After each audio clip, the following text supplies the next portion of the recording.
Well, hello, lovely people. Okay, so run into a little bit of problems at the moment. We should hopefully get them fixed and up and running here pretty quickly. Hopefully, we'll see. So the thing that I'm trying to work out is getting my stinking webcam to work.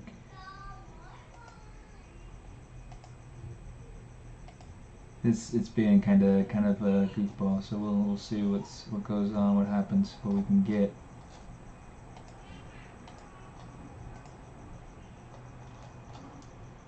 I guess maybe just in case you guys are feeling like you can be helpful. Let me see if it's gonna shrink this down a little bit so I can actually see. This is supposed to go on top, but it's not going on top. Okay, let me see. Because usually, in fact, maybe what I'll do is I'll just unplug. See if that'll do any good for me. So far, nada. I'm just gonna try. Let's try it again. Activate. There we go! There we are. Okay. Done. You might be first, Peppy. You might be first. Alright. I'm going to bring this over here and let's see if we can get this working in the good old desirable fashion. Good night. That's so. Hey, Rethon. Good to see ya. Good night. How did this get so freaking huge? This is like a big thing here. It's like not very user friendly. Yeah, I think we're getting close. Good night. Is there a way to be able to like say center on screen? We will say transform. Let's say fit the screen. That is so much easier than trying to go through and figure it out by scrubbing it through. Oh my gosh, right? That is definitely my webcam. Oh my goodness. Oh gosh, and that was my chair.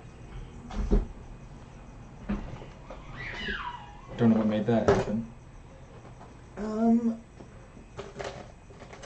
Yeah, so my webcam is that beast right there. I don't know why it wasn't working. Yep, you do hear rugrats.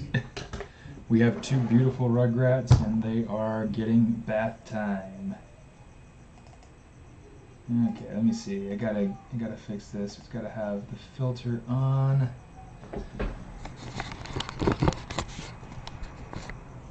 Tilt that a little bit. Do some manual adjustment. Okay. That should be good. And let's crop it a little bit. It's like way too much to.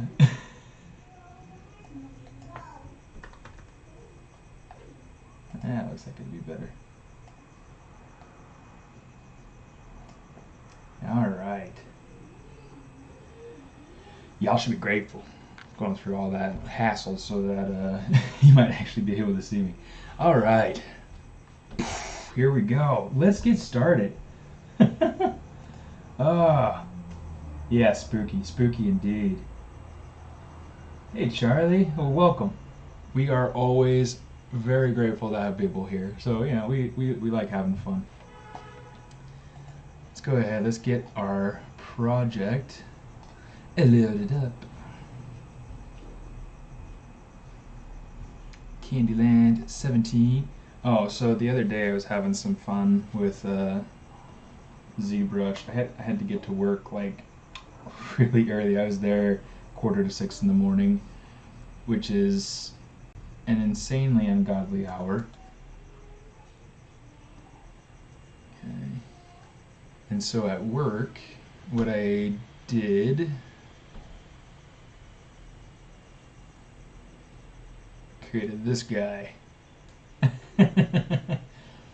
It's just kind of fun. I created him based off of I was watching Ashley Adams' stream the other day, or I guess listening to it more like, but she always does such a good job with her creature stuff. And I had to think to myself, I was like, man, I need to get better with creature stuff. So, yeah, it's kind of what I started. It's got a lot to him already. You know, everything's kind of blocked in. I like the idea of this kind of almost gorilla sort of physique. I still have to block in the legs and the feet and maybe a little bit of a tail. And I'm still thinking about maybe giving him ears, but you know, we'll see. We'll see what happens. If anything happens. But yeah, so this is what I have right now. So I was thinking about this the other day, and let me turn my hat around. It's like having my hat helps that my helps protect people from seeing my bad hair, but it also helps when it's turned around backwards, so that I can see my screen. Okay, so I want to show you. I hope I have it here. If I don't have it here, then I'll have to figure some other way of showing you what I'm talking about. It looks like I don't have it here.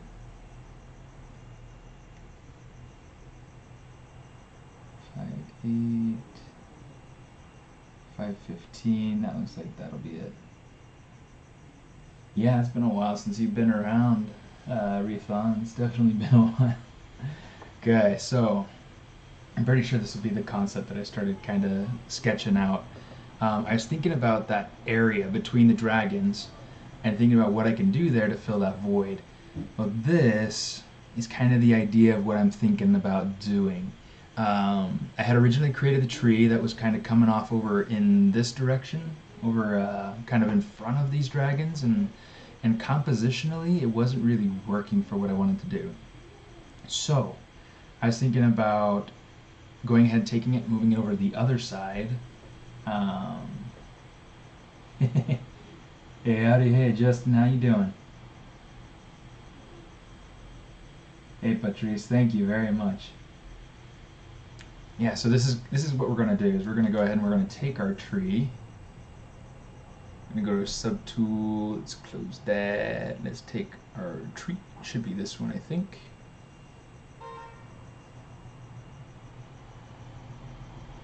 Okay, maybe not that one. Let's see. This one. Nah, we'll take the other one. Okay, so we're gonna take this. And we're gonna say transpose set. And let's go ahead and let's move it over here. So at this point, everything that I'm trying to do is aimed at trying to fill a composition. It's trying to tell a story. It's trying to support the story. It's trying to create something believable and appealing. Okay, so what I'm trying to do right now is let's just figure out composition. We'll figure out, all right, from our distinct views, let's go ahead and just take a look at this. Let's see if this is working with the size of stuff. It looks like I'm going to want it bigger.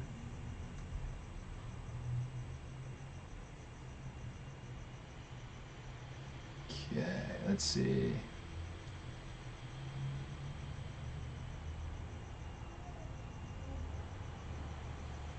Make it so that dragon's almost kind of coming around it.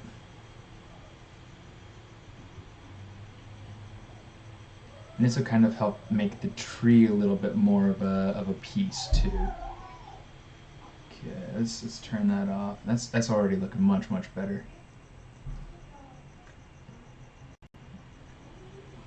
the thing I got to decide, the thing I got to make sure that I'm very careful of, is that I'm not making the area too cluttered. And so I want to. Hey, nice shadow. How you doing? Because I want this area to be filled in, but I don't want it to be cluttered. So I gotta think about, you know, what's going to help tell the story.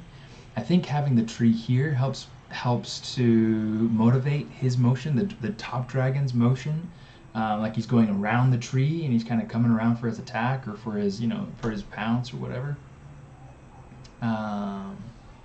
Let's see, here's what we're gonna do. Let's go to movie, timeline, show, and we gotta load. We gotta go back to Candyland, view 7. Okay, it's created for a 2500 squares. We're gonna adjust the document to fit the track. Okay, Control N. All right. Now we can go ahead and do stuff. If I want to see my whole thing, I can kind of zoom out a little bit. Okay, so now this is where I can go through and kind of start comparing my Photoshop document. This is where things become really powerful to me, because this is the exact view that I had in this.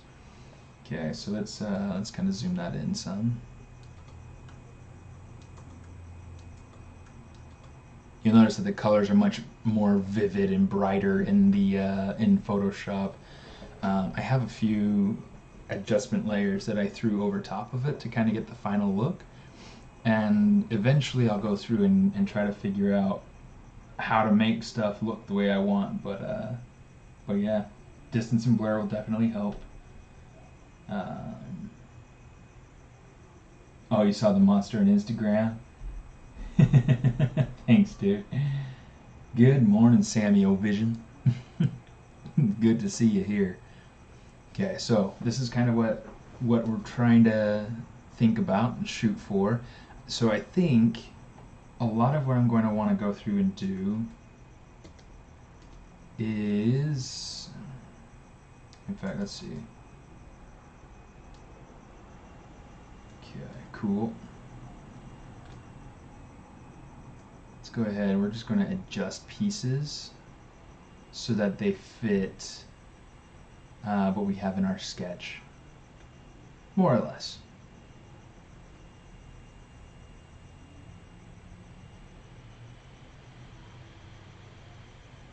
Okay.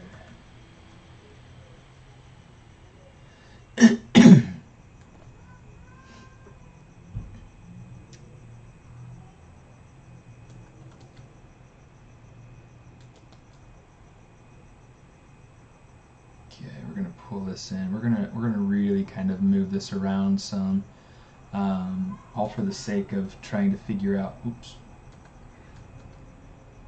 All for the sake of trying to figure out really what we want to have happen to support the story. I feel like the more we can support the story, the more we can, well, the stronger the story will be. Okay. That's why we go through so much trouble with composition and things like that.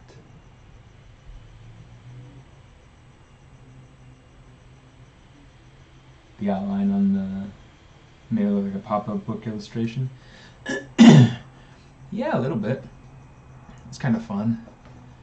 I think one of the things that we could do is, well, it's like I want to eventually go through and make a filter set inside of ZBrush so that the render color can turn out more like what I have here. This is all affected by my depth layer, by my depth render pass. So you can see, like, watch what happens if I turn that off. We can say disable that. You see it adjusts everything now. Turn it back on. You see it kind of loses a little bit of that vividness here and in the background and things like that. So a lot of stuff we can play with and test out. Oh, the other thing I wanted to do, I wanted to take that fish. And this is just kind of a dumb thing, but I think it'll help to kind of sell this fish a little bit better. Make it feel more like it's got a material to it. Not the basic. We could go toy plastic, but that's a little bit shinier than I want.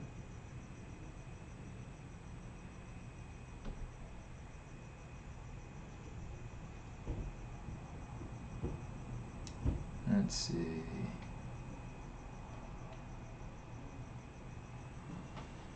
That's got some good gloss to it. I've never actually seen that one. It's kind of funny.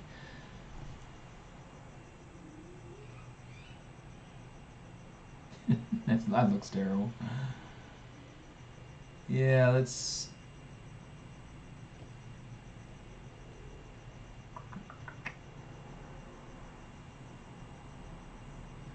maybe take it into a blend, and then we'll just change the blend. In fact, maybe what we could do, we could say copy matte, and then we can come over here to like something that I never use, like fibers. Dots oatmeal. It's a stupid material. I never use it. I don't know if somebody else uses it or not, but I don't really care. Paste matte. Okay, so now we got toy plastic 1. Now what we want to do is we're just going to open up our material palette, and we're going to take a look at this and make it a lot less specular. Either that, or what we could do is we could play with our curves. That's not what I wanted to do. Take that out. Specular curve. Right now it's really, really sharp.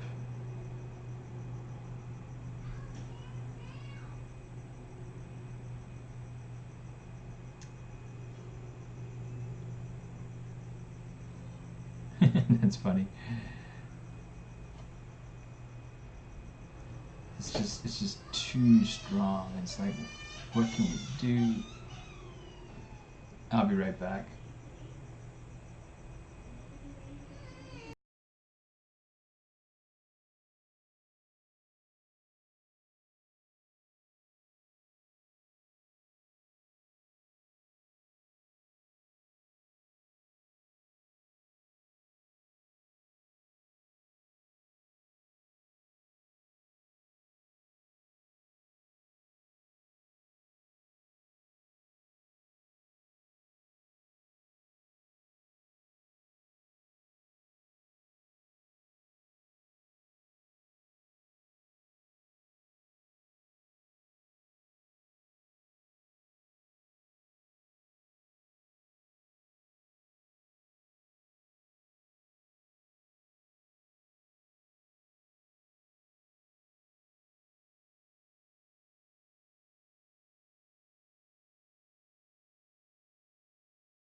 Okay, we're back.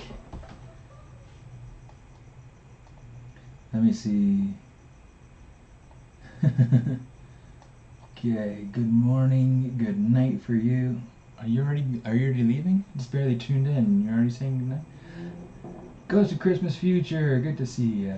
The outline of the Photoshop version makes it look like a pop-up book illustration. We saw that. It was close. Supposed to be whipped cream or cotton candy.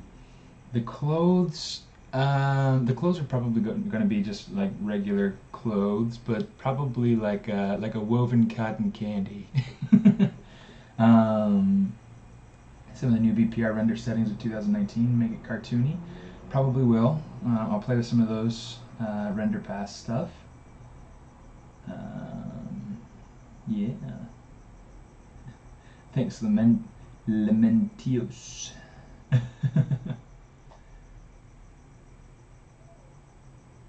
Hello, Day Hanifer. Good to see you. All right. Just wanted to make sure that I check back in with you guys when I get back in. Let me see. So let's call this good. We're going to go ahead and we're going to say, oh, here's what we wanted to do. Let's get this.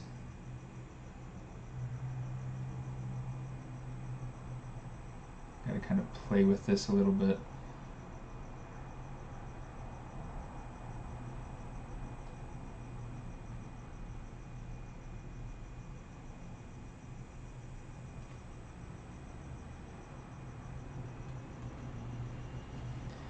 Let's go ahead. Let's turn on dynamic.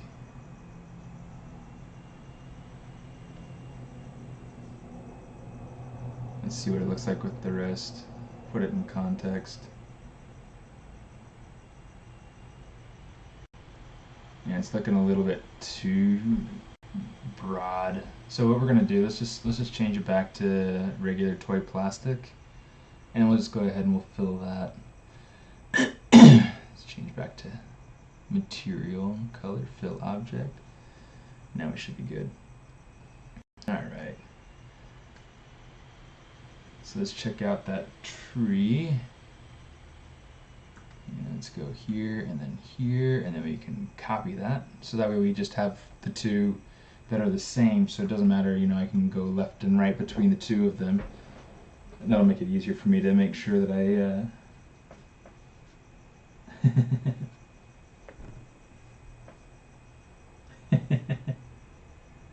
You also had to leave to grab a cookie. I wish I had cookies. I need to make some. Alright, let's see. Let's see. So currently this tree might be a little bit too large. Right now I've got this sort of thing going for the composition, which kind of works. You know what? Maybe let's try doing a pass at the tree where I have that tree. I'm gonna pull the see-through a little bit. Okay.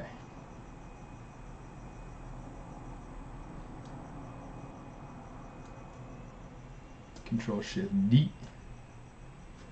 Let's do a pass at this where we can get the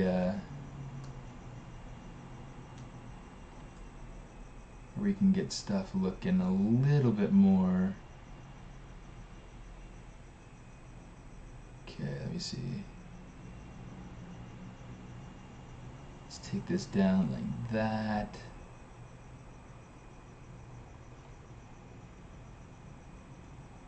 Let's grab this one, we'll copy it up. Nah, that's not gonna work. That's not gonna work. I think I need to add another piece maybe.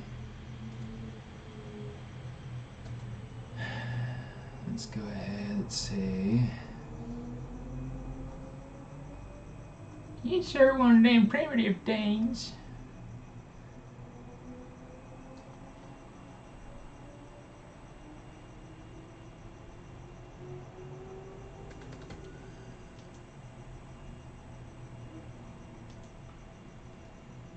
Okay.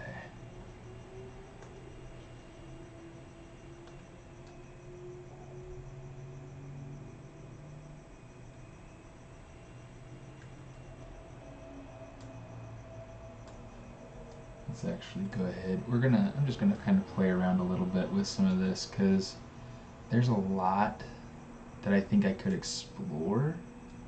Ah, my material.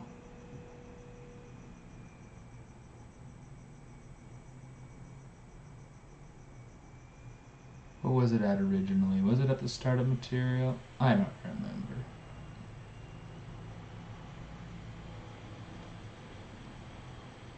Oh no! Okay, so if you look down here, let's turn off the see-through so we can see. Okay, I don't know if you can see, but it's got this little teeny ball right here. Perfect little sphere. It used to be this fluff kind of coming through. And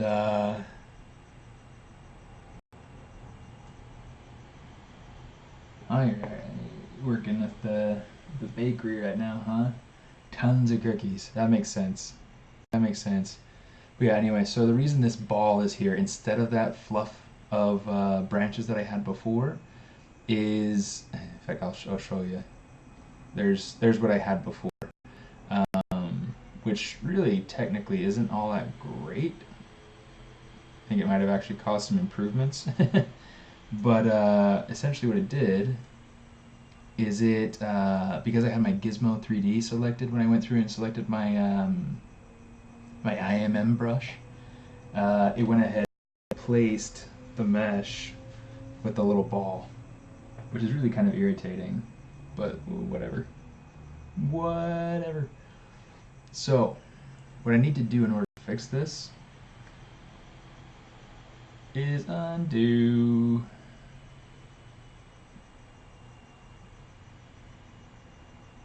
Okay, so that's the point where it changed, so we're going to keep it there. There are a lot of things about that I could probably change, but I'm not going to worry about it for right now.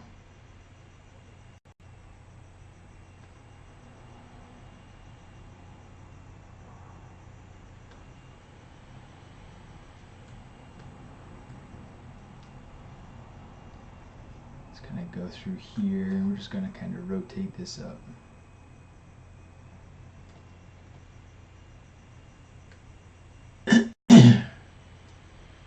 Okay, let's go back to our view. Now we can go ahead and let's close that. We don't need that. We don't need that. Okay, so now we got this. Now we can come in here. Oh. I'm going to make sure that I'm selecting the right piece here.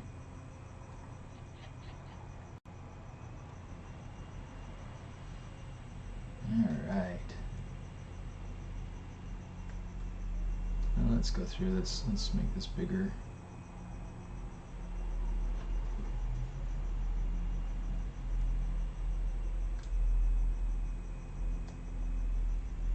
Oh boy, my little brother's getting married next week. Which is really kind of a funny thing. Hey, hon.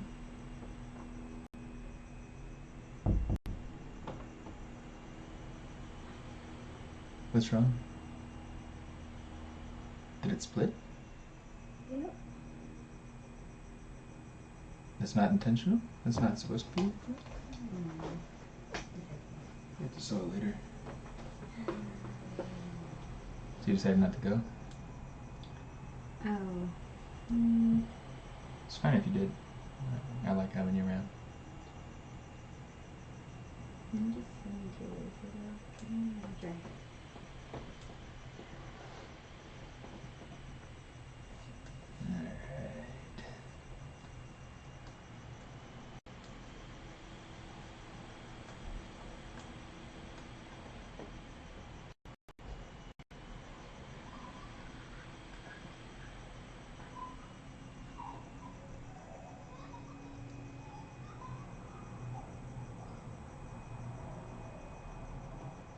Ah, that's pretty nice. Finishing school. And it's your birthday, turning 24. Sweet. Justin's getting married next year. Congratulations.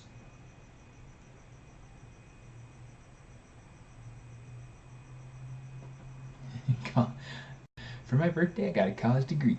All right. Okay,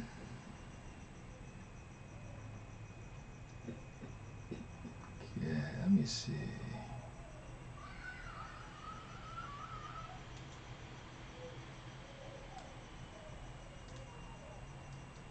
So one of the things that I can do, Sculptris Pro is really kind of tricky in that it works really, really well, but you need to make sure that anything you don't want to affect, you need to make sure you have it masked off. Okay. So working with separate pieces and working with polygroups is really helpful.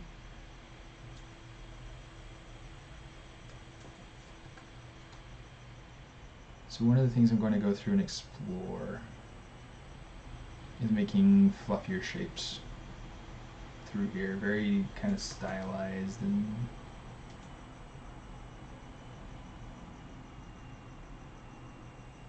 so here's a trick. You know, like I was coming over here, I was trying to adjust the edge of the sculpt, and sometimes you miss it just a little bit like that. One of the things you can do, there's a new button over here to the right side of your document. It's for you to be able to lock your camera view. So now I can like click and drag over here, and nothing's happening. Okay, but I can still come through and sculpt and do stuff. Okay, so that's really, really helpful. I still don't use it a ton, but it is there, and I know it's there, and it's helpful. So, you know, it's one of those things that I think is very good to know about. Okay, let's kind of bring this over here. Over here, let's say trim dynamic.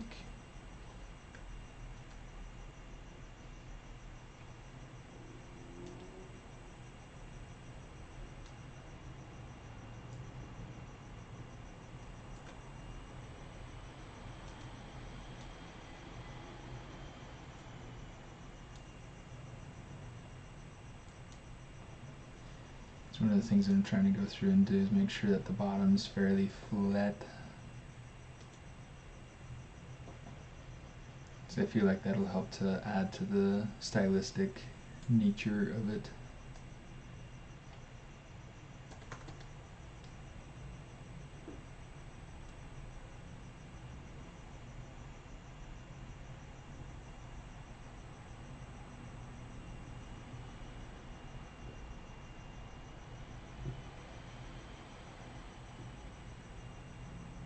Let's see. I don't think I like that.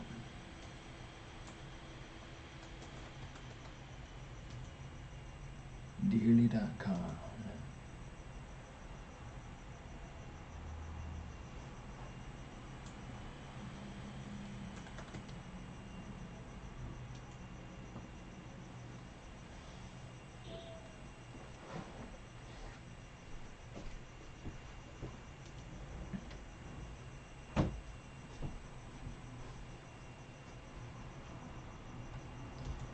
And one of those things that's really cool about ZBrush is that you can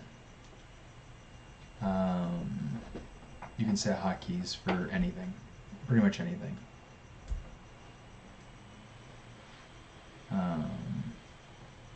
So if that lock camera was something that you wanted to have a hotkey for, you could totally do that.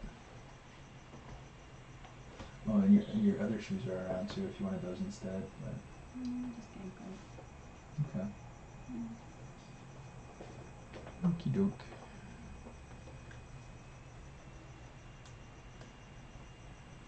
Be sure to call if you need anything. Because the texting doesn't work.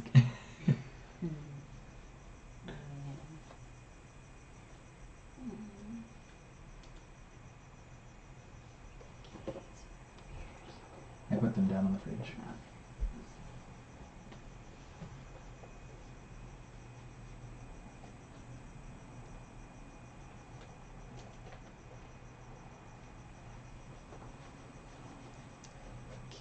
try to lengthen out that shape a little bit.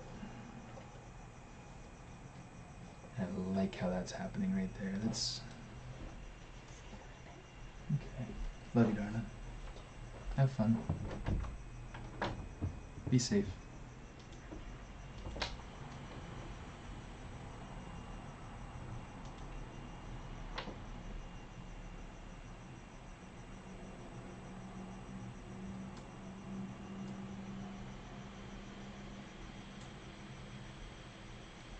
Kind of like how that shape is happening. Oh, I need to load in. Oh, let me. Holy crap! I'm getting comments here. I'm totally missing them. I'm not ignoring you guys, I promise. Yeah. So just in case anybody's wondering, the place where it's easiest to kind of watch the stream and keep up with what's happening. It's more of a live interaction on Twitch than on either of the other two channels. That's my favorite place to go. You know, people have their preference, so it's up to you. But just so you know, that's my personal preference. That's my go-to. Let me close that closet real quick.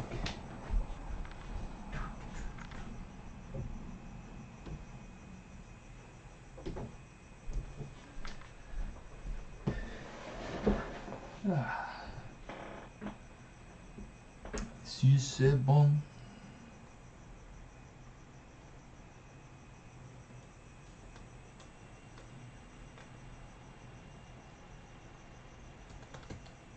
Okay, let me see.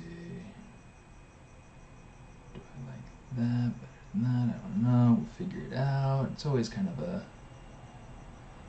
fun to tweak and play around with some of this stuff. When you're designing stuff, don't be afraid to totally mess up what you've done before just for the sake of exploring and figuring something else out, because sometimes it just takes exploration to really figure out what's good. Now I want to use a brush that Ashley showed me. Thank you, Rethon. Yeah, save periodically.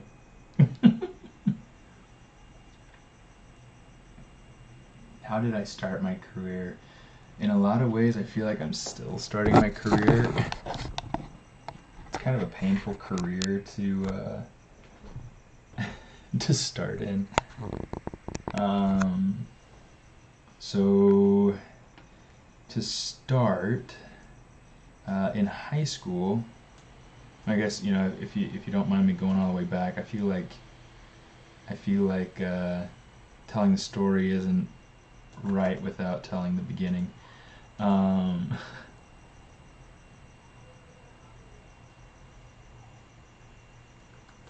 So in the beginning, this isn't Genesis, it's my Genesis.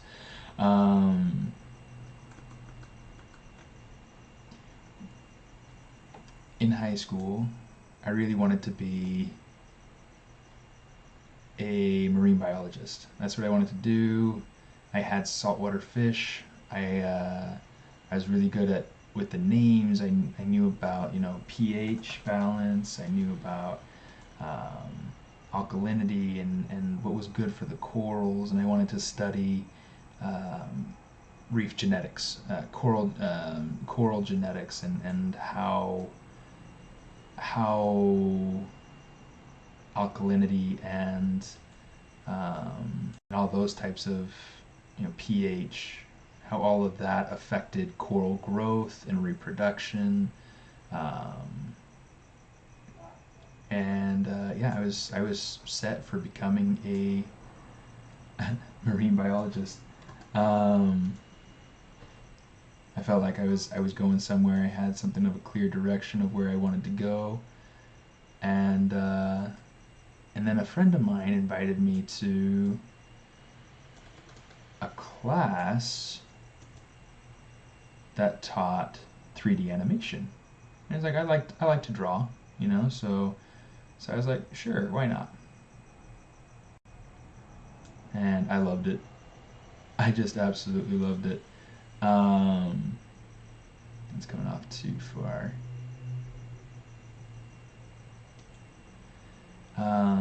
So then I went through all the trouble of getting into the animation program at BYU, and I had aspirations and dreams of ending up at Pixar, and then at DreamWorks, and then at Disney, and just I really wanted to get to those big studios. That's what I wanted.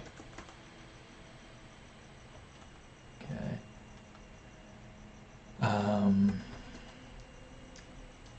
And it took a long time just to get into the stinking animation program. It was really competitive. It's even more competitive now, if you can imagine. And I wanted to go there because they were so good at placing people at big studios, especially Pixar and DreamWorks, which were kind of a couple of my favorites.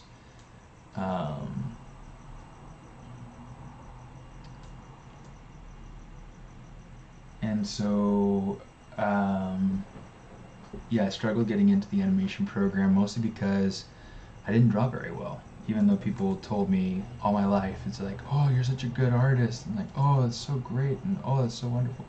If somebody tells you that, ask yourself, really? Anyway, so I went through all the heartache and trouble of, do I like that better? Do I not? So I went through all the trouble of really figuring out what it means to draw well, to be a good artist. And what I really wanted to get into was 3D modeling. I just knew that people would love me and that I would get into the big studios and that I'd have a great job going right out of school because I went to BYU. Something that I learned pretty quickly was that association is good, but you really got to learn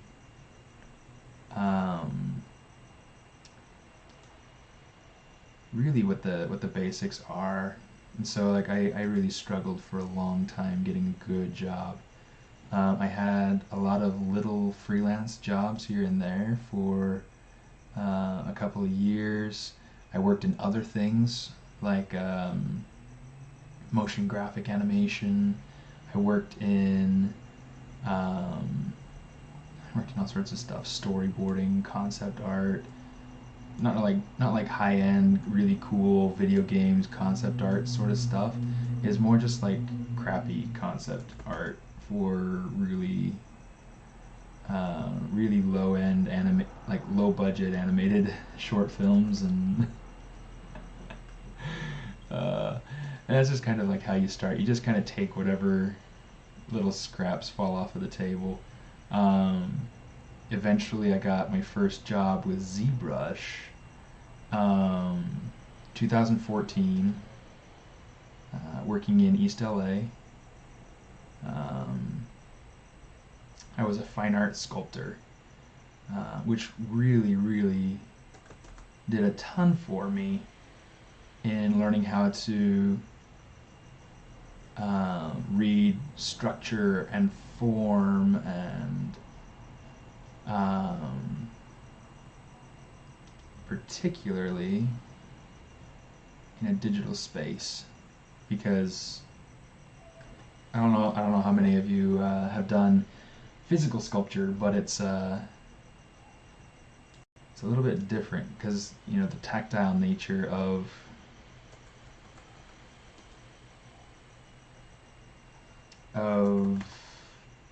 clay.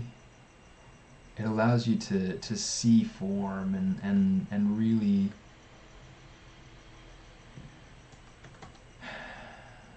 decide what's work and what isn't. But with digital, you kind of have to figure out different ways to read the same things. Come on.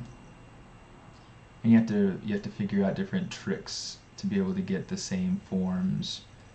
Something that's really easy in clay might not be really easy in digital, and vice versa. Symmetry is terrible to work with in clay, but it's really nice in ZBrush.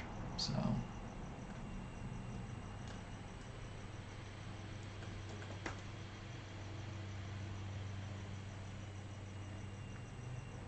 One of the things that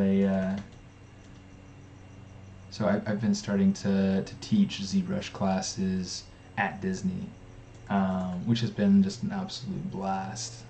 There's some really great artists there, but traditionally, in the parks groups, things have been done traditionally. Things have been done with clay, with plasters, with molds, with all sorts of other traditional type media. And so one of the things that we're pushing for is for the rides for Disneyland, different Disney parks, to be sorry, I'm like digressing from origin stories, but one of the things that we're really pushing for is for people to make more of an integration of digital sculpture into their production.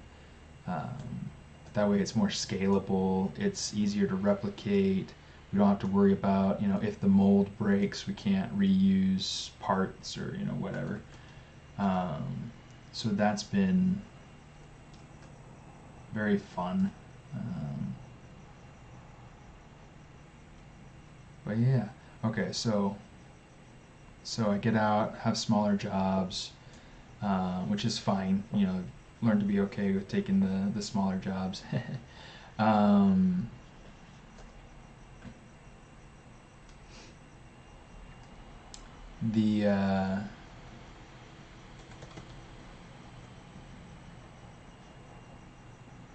of the things that I found to be really hard to learn was being okay with not getting my goals and my dreams and everything right away. So if you can do that, you're already like 10 steps ahead of me.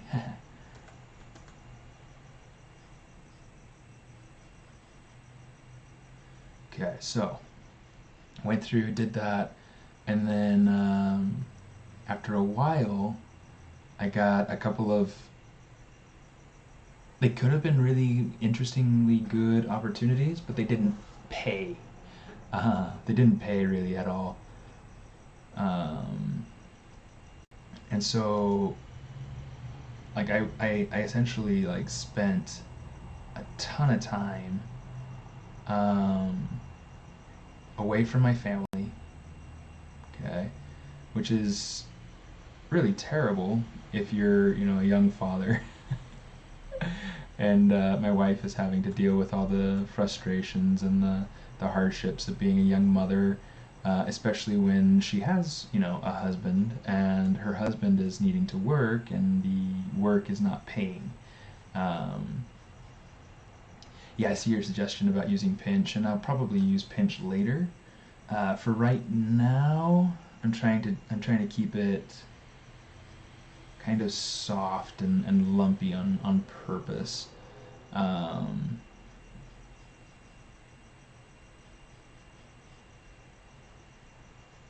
Oh, there's going to be so I'm doing like a weekly Sculpt challenge with the people at work that I'm teaching. The current theme is heat or hot. Okay, so I mean, if you wanted to join in and you wanted to maybe like share your piece next week or something, that'd be great. Next week you can go ahead and you can share like a link to your wherever you post it, and we'll jump over and we'll take a look at it. Anyway, after a while I got an opportunity to teach. That's after having had plenty of terrible opportunities of not getting paid to work, and getting, doing a lot of work. Anyway, so I got to teach, and I taught for a good 2.5 years. That was a really good opportunity. Okay, I love teaching, and I love sharing what I know, because it gives me the opportunity to really kind of practice things.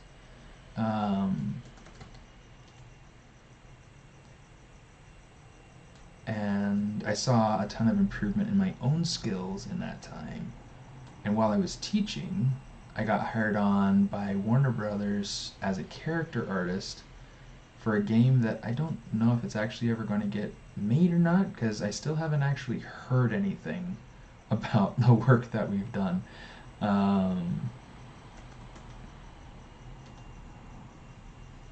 After a while of doing that,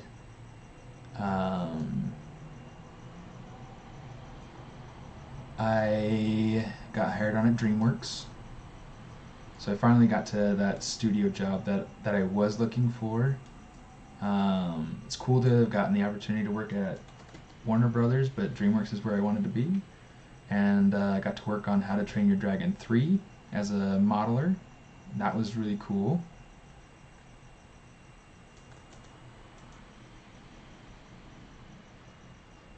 I'm going to put in a little bit down here. And then after that, I transitioned over to Walt Disney Imagineering, right around the corner from DreamWorks, and I've been there for about the last 9 to 10 months. And they really, really like me there, so I hope to make a serious career out of Walt Disney Imagineering. They've been doing a lot to be able to put my skills to the test and to work, and I feel appreciated and wanted there. So it's been a good experience. Anyway, that's a long story. So hopefully you're not all asleep by now.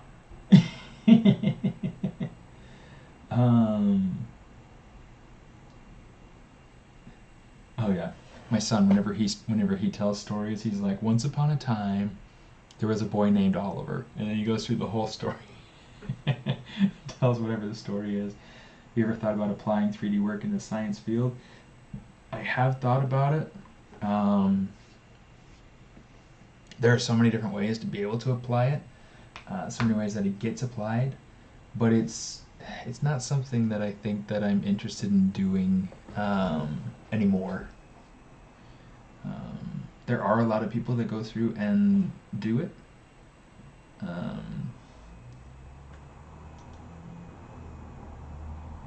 But personally, I think that I'd really like to get into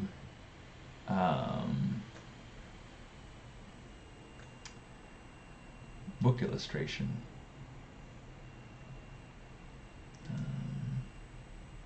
Illustrate with my wife, and I think that's turning into my next dream job.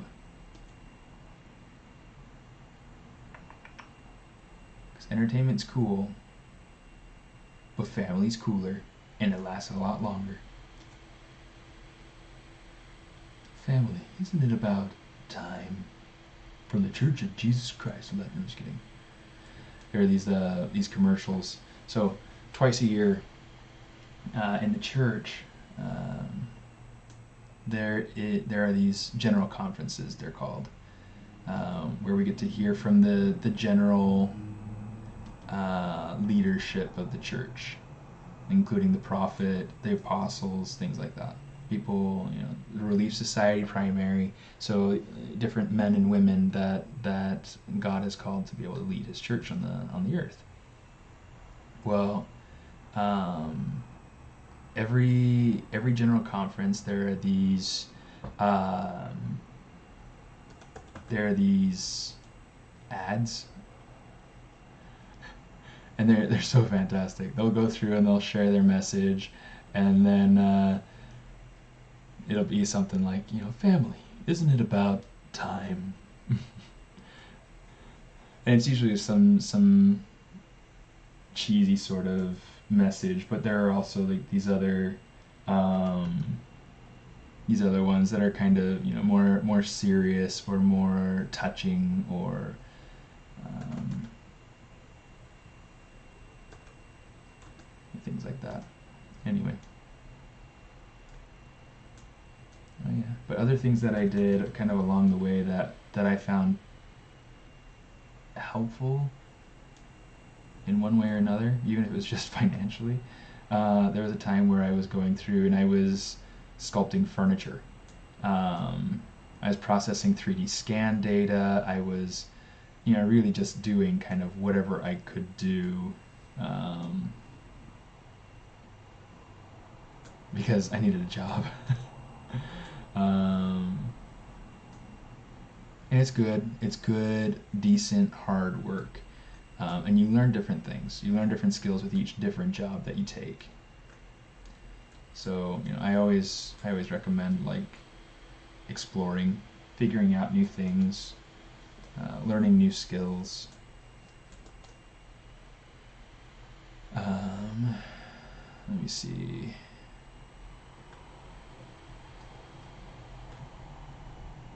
Let's take that down. Let's take this and kind of, oops.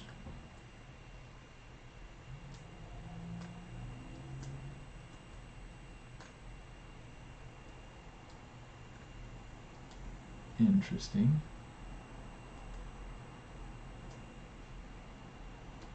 Okay, so when that happens, you saw that, right? Yeah, so, hola Brazil. When that happens, okay, you can see like I've got this polygroup here, this purple one with these red stray polygroups in it. I want to make sure that this whole thing is one solid polygroup. So I have a couple different things I can do. I can either isolate it, and this is just useful, okay? It's not something that, it's not the only way to be able to do this, and there's a more effective way, but I want to show this because it's extremely helpful. So Control Shift A to be able to expand to the whole piece. Okay, this is a floating island, so everything that was visible is going to expand to the full piece. Okay, so now Control W to be able to, come on, Control W, there we go. And now let's just make sure that we have the whole thing, Control W, all right. So now the other thing that I could do is I could come over here down to polygroups and I could say auto groups, and that would have been the same thing. It would have been really quick and easy, but it's good to know both of those ways.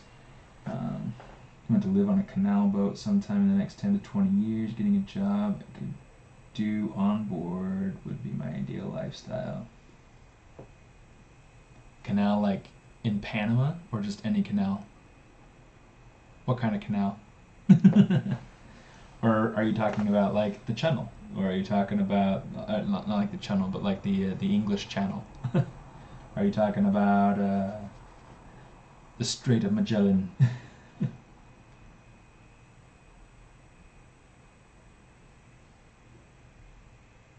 So wait, Justin, are you leaving or are you just getting here? So you're almost done with your first graphic novel script. So you're writing one or are you reading one?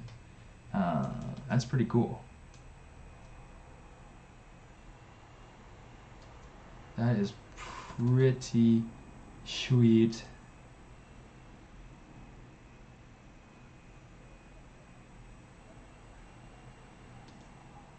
Okay, this is to Nabe. So we're just going to kind of take it and push it in.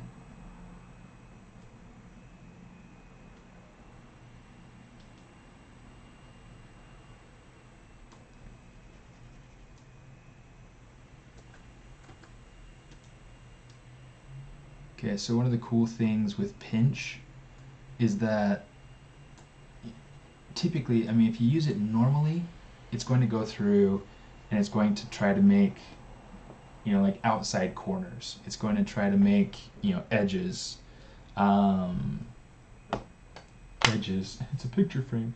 But what's cool, I mean, if you look like on the inside of the frame, it has like these inside bevels.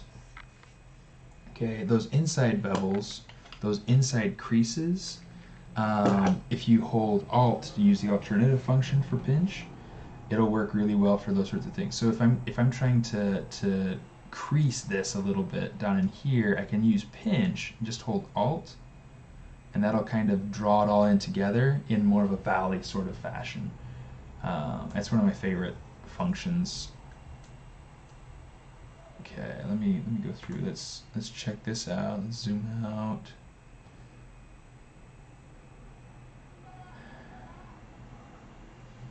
Gotta try to decide if I like where this is going. So far, I think I want to do something slightly different with it.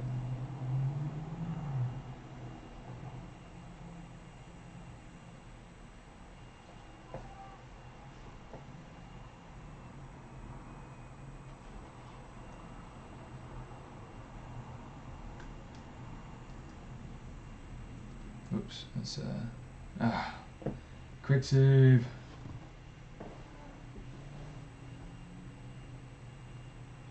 Yes, ZBrush on a tablet with Windows 10 32-bit should work.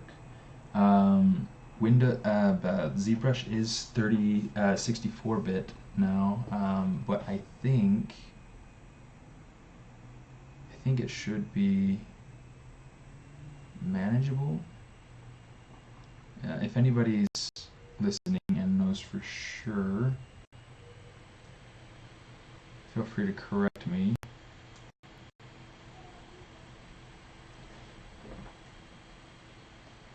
But yeah, I'm pretty sure you can.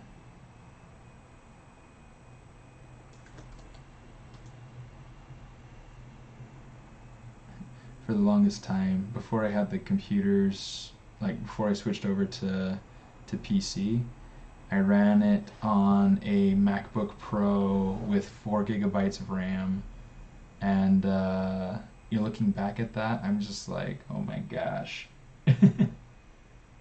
Oh my gosh. To wake up at 5:15 for work. Yeah, I feel you there. I feel you.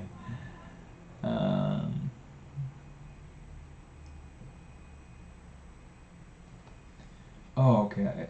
For some reason. Okay, let's check out redirect. Travel Great Britain.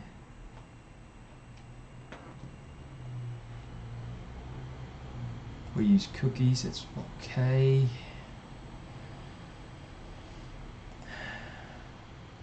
That is awesome. That'd be really small though. It's kind of like living in a little mobile home.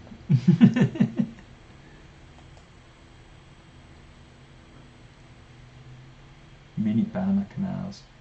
It's almost more like Venice. Not that I've ever been to Venice, but from the little that I understand of Venice. Okay, so let me see. This is what we've got so far. Currently, I think that it's going a little bit too low.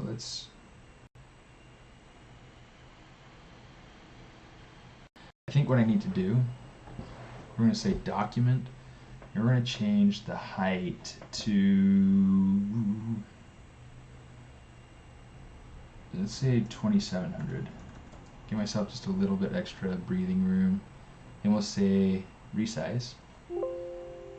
It's not an undoable operation. Yes, I'd like to redo that. Okay, so now you can see everything kind of got elongated. Everything got stretched out. That's just the document. Okay. Our bookmarks still work. So that's exactly what I was hoping for.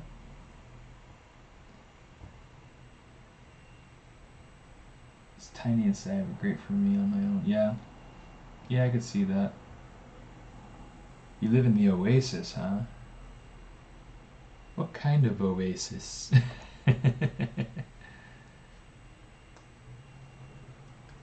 Oh, let me see. Let's do this auto groups again. Because what happened is that when I duplicated this top piece and resituated it, it kind of well, I mean it's the same. It would have been the same polygroup, but I want to be able to just select this top one. Let's just kind of center it there.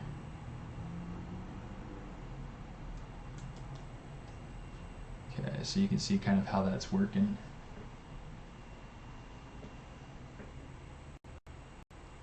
It's funny because of movies and books and things that different adventures that I would engage in when I was a child or whatnot growing up. Oasis has always been this beautiful spring in the middle of a barren desert, and it has palm trees and water and birds and just beautiful, beautiful. They're always coconuts, right? Always coconuts. Just because that's what you get on palm trees.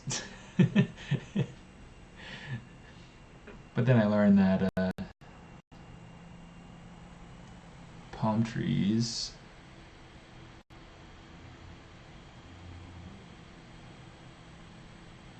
don't just grow coconuts. Palm trees grow palms. Yeah, I don't know. It's funny. It's funny.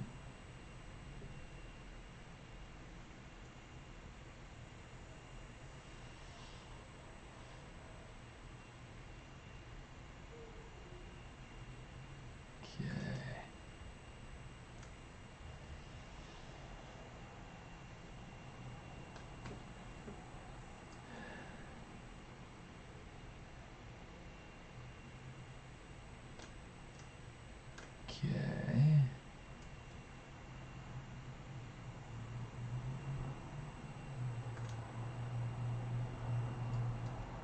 Okay, so now what we want to do is we're going to turn on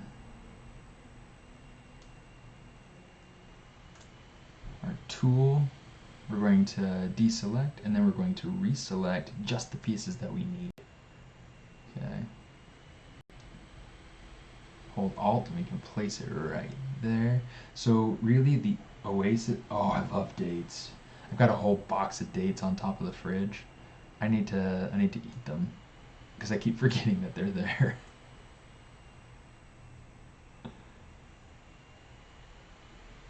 I keep forgetting that they're there.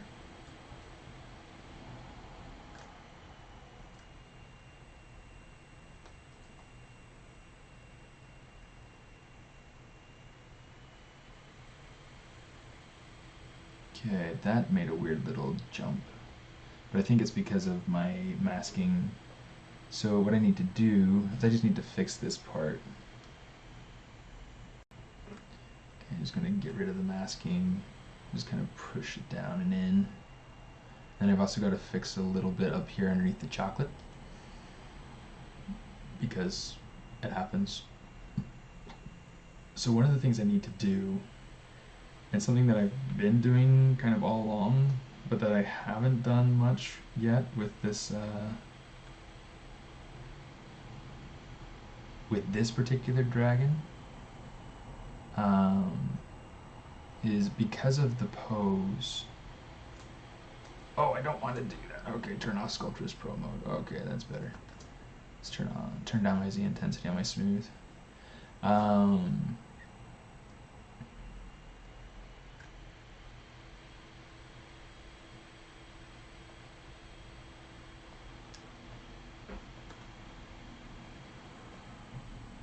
me see, zoom that out.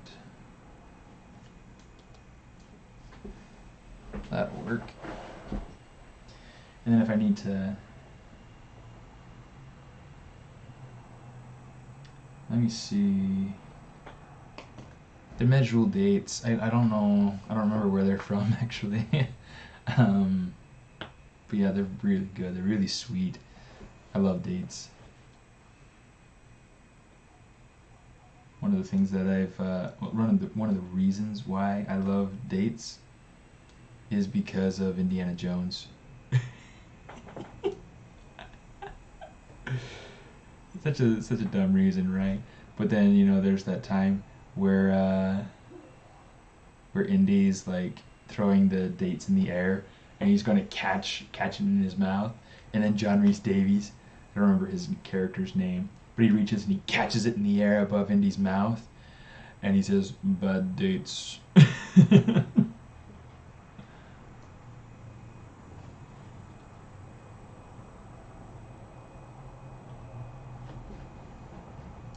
Yeah.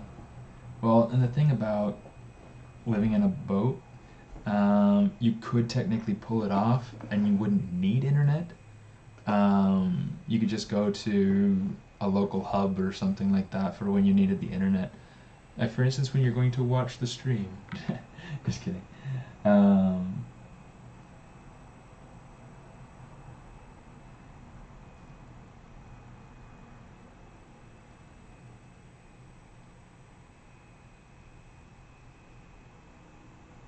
Man, yeah, I wish that we had dates where I'm at. We have figs, and that's I love figs too. Okay,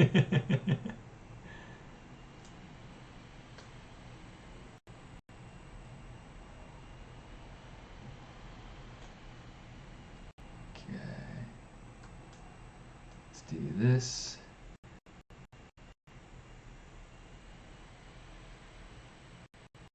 So what I'm trying to do right now is I'm just trying to make some kind of interesting overlap in shape.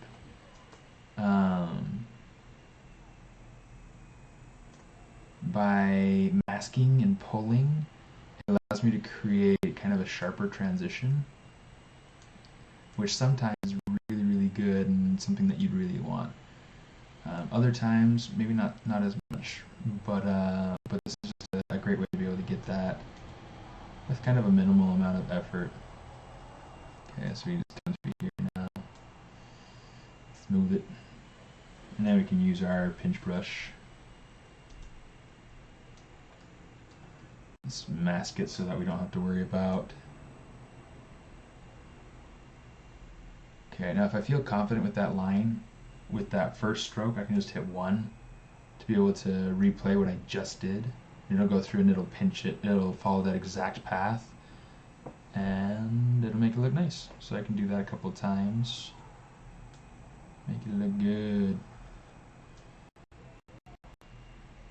Make it look good, Eunice.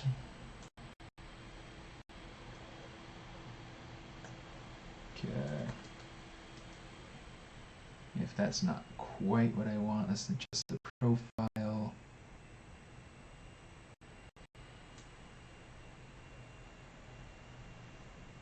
Yeah, smoothness needs to be a little bit stronger.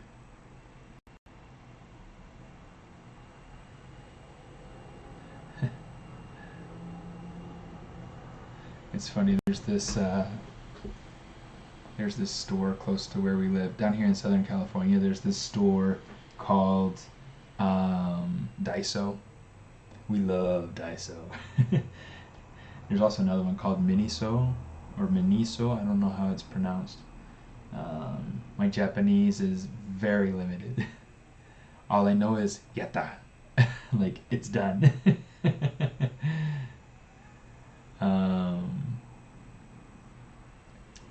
But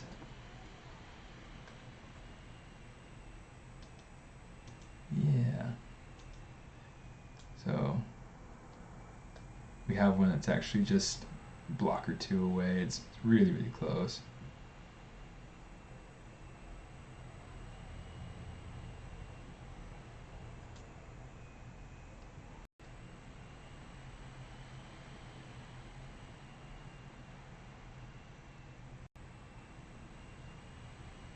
Let's do something like that. Okay, profile wise, that's starting to be a little bit more appealing to me. I do want to simplify these shapes, so we'll have to worry about that sometime. The other day, I was going through and I had started modifying my shape on my mountain. Arigato. Yeah. Yeah, fig rolls. Yeah, here they have something they call fig Newtons.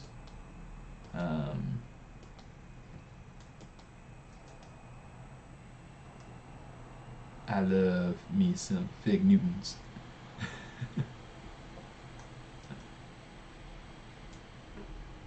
Okay, if I take my Z intensity all the way down and I smooth, it'll let me add resolution without actually changing the surface.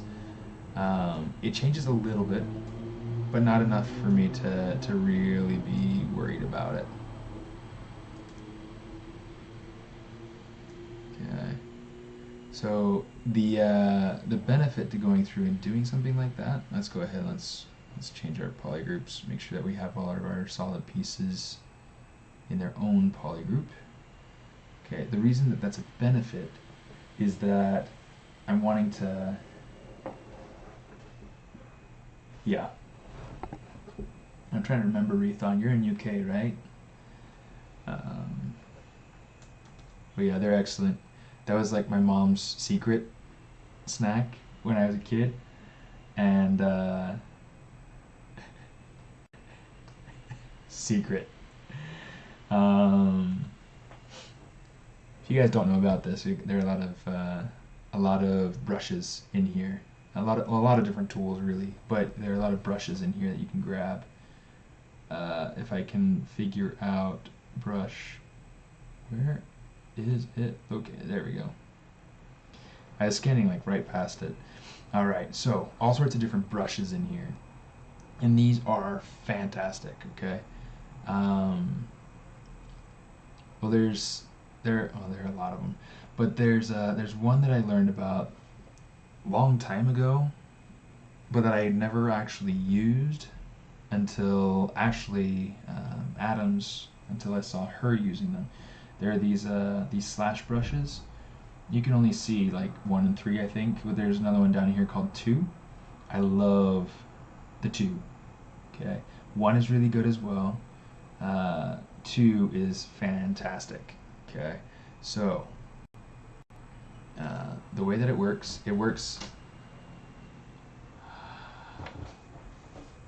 She's back. What'd you get? What'd you bring me? I didn't bring you anything. Aww.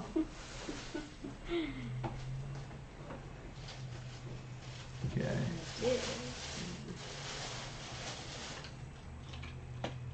It's broken. Oh, I guess I gotta go back tomorrow. They don't do a very good job with these. So lame. I was so excited when I saw it. She was like, oh, she was so funny. I was almost half expecting you to have the other part of the wheel in there or something. Well, I thought it was. I swear I checked it. I wonder if you when he was ringing it up or something, it fell off and I noticed. Oh, that'd be so terrible.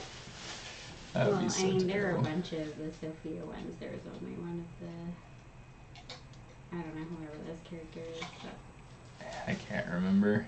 dang it. Oh well.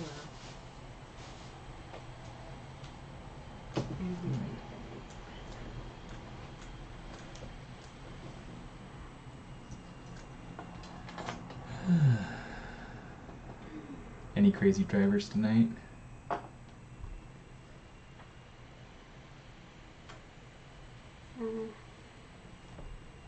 There's always at least one where I feel like they either don't see me, maybe because it's so dark outside. Right as I was getting to that corner where the TJ Maxx is, he's like, he's gonna hit me. I'm glad he didn't. Well, if he had, you'd probably know tomorrow. Sorry. Okay. So yeah, this brush is really crazy. I don't it's doing for me what I want it to do though. Let me try one of the other brushes. So there are these brushes that Ashley was using in her stream the other day called the slash brushes. Mm-hmm. And they're really kind of cool for, let me try one, because one's got kind of this really, wow, that's intense.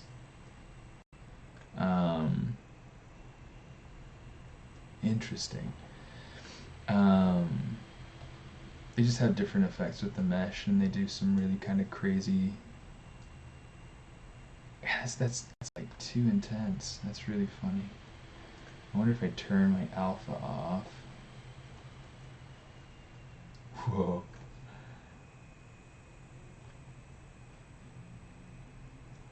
So that would be really good for making like cracks, but it's not very good for making anything else. So for this particular one, maybe I'll just stick with damn standard because that's what I'm used to.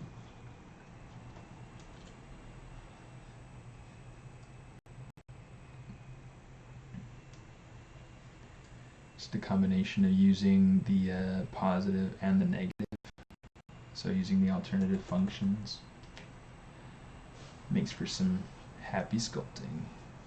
And then you can bring in some trim dynamic to kind of treat the edges some.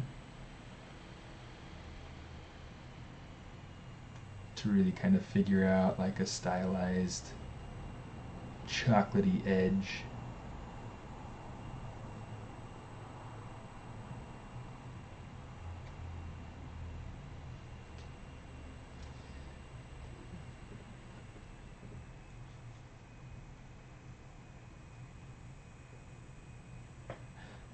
Oh yeah, so I changed away from Wednesday because at church I was given, so we call them callings. I was given a new calling where I'm going to begin working with the youth, with the young men. Kind of like life coaching in a way. Being an advisor for the young men. And they meet on Wednesday nights to be able to have activities or to be able to do service or things like that. And so I mean originally I was going to be just flat out giving up the streaming because I just really couldn't. Originally Friday was taken up, and and I find that when I try to do what God asks me to do, I feel like things go better. And I just didn't want to go through too much hassle of trying to find, trying to make something else work for streaming, unless it were Friday night, because then I could worry about or worry less about losing sleep on a work or school night or things like that. So yeah, kind of crazy. But yeah, so that's why I changed to Friday. Is it actually they came to me and asked if I would be interested in streaming on Fridays instead of Wednesdays, and it's like, that is a really sweet, awesome yes. It's good to have the opportunity to just develop and learn and grow as a sculptor, as an artist. So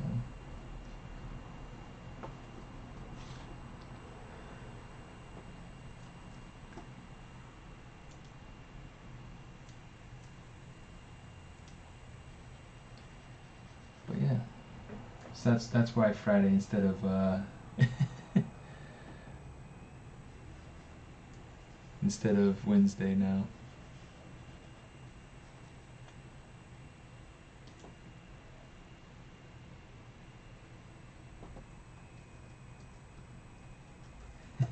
Thanks, Gear. Appreciate that.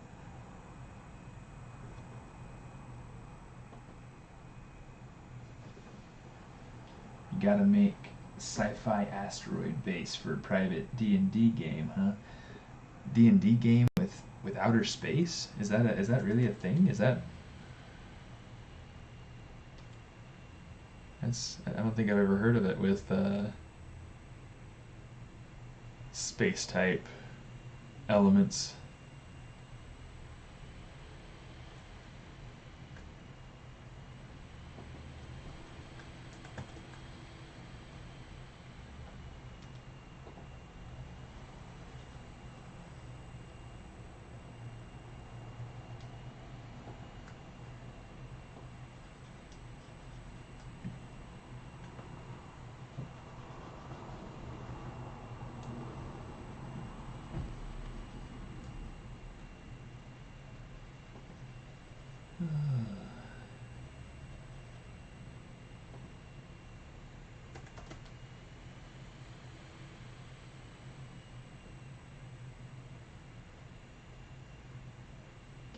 A lot of what I want to do here with this piece, I'm really kind of trying to explore and establish the overall chocolate breaking language. I guess the break itself is actually already defined. I've already figured that out. I'm satisfied with how that looks. I'm just trying to look and figure out how do I make the rest of it look like chocolate.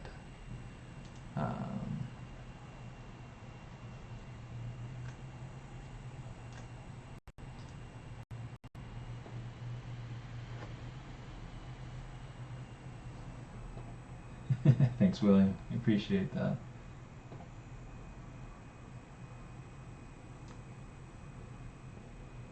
Is the camera a little bit laggy? Let me see. It might be the document size. So let's do this.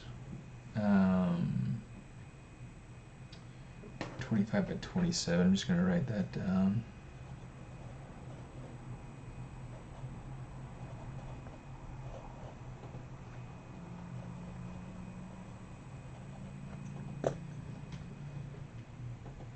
And let's say half.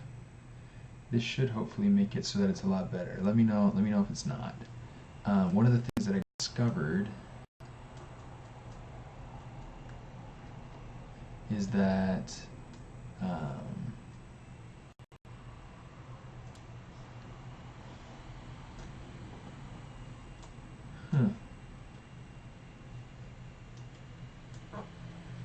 one of the things I discovered is that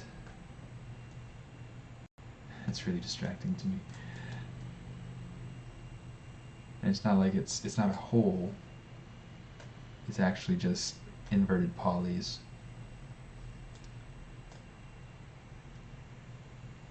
So, I mean, here's an easy fix for it.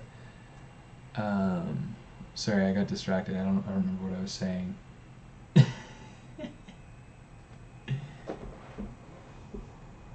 Oh, but yeah, one of the things I discovered is that when you're streaming, if your document size is really big inside of ZBrush, it's not a big deal. I mean, yeah, like you were pointing out. Was it Rethon that was pointing? Oh no, it was look at Angel, look at Ankel, look at Angel. There are only 2 million polys, so it's not a heavy scene at all. But one of the tricky things is just that it's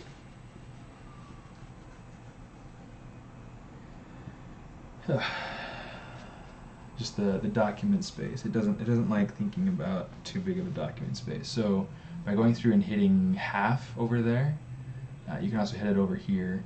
it went ahead and it took our resolution size down to half of what it is. Okay.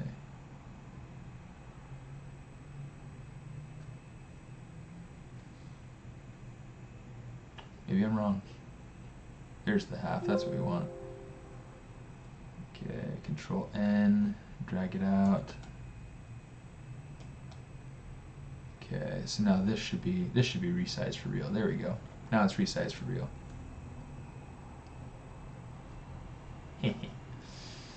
Okay, so to be able to fix these, what I can do, display properties, hit flip. Okay, so now you can see the inside essentially of the mesh. That's what we're looking at. Okay, so now the way that we go about fixing this is we come over to these pieces and we're going to use ZModeler, go to the face options. I'm going to say flip faces, single poly, it's just fine. Okay, and you'll see one by one they start disappearing. It's not that they're actually disappearing, it's just that it's turning the direction of that face the other way around. So now we're able to just have everything more uniform.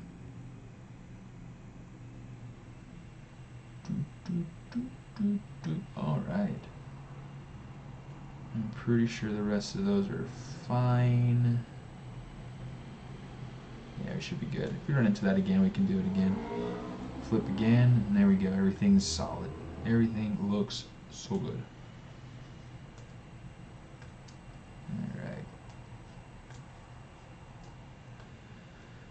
Alright. Okay.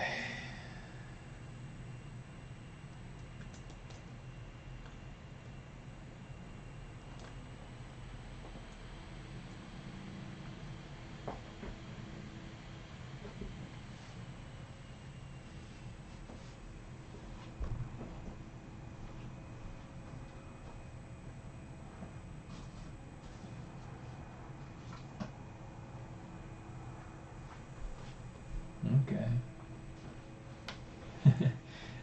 I thought about playing with melted chocolate on there. I think I want to play with something else to kind of give it that sort of candied effect. But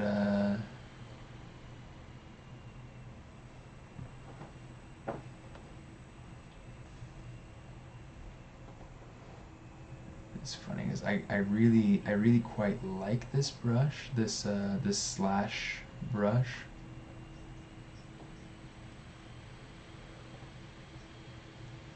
But I feel like it's kind of hit and miss for me because it does some really cool stuff,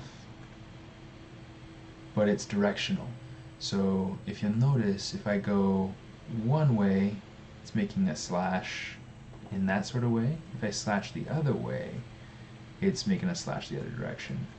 So that's something to kind of pay attention to. So if I wanted to kind of bring it up, I wanted to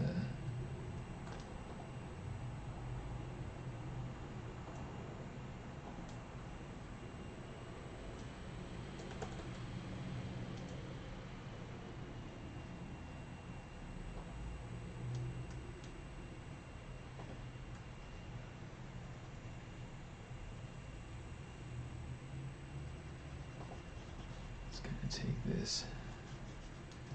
We're going to really try to push and pull this, see if we can figure out what we want this to do.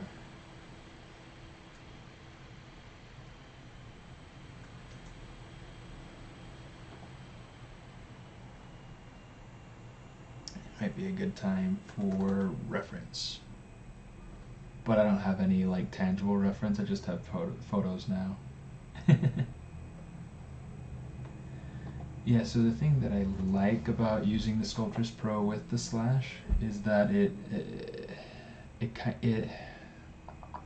kind of keeps my my resolution up a little bit higher.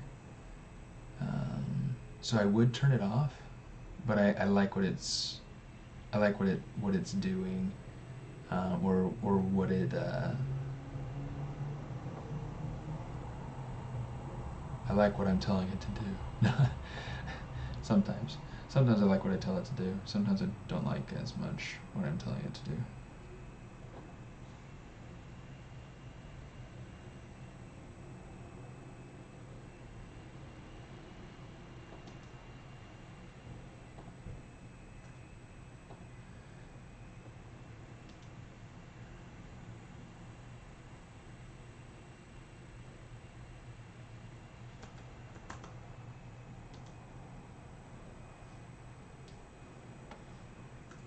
Oops.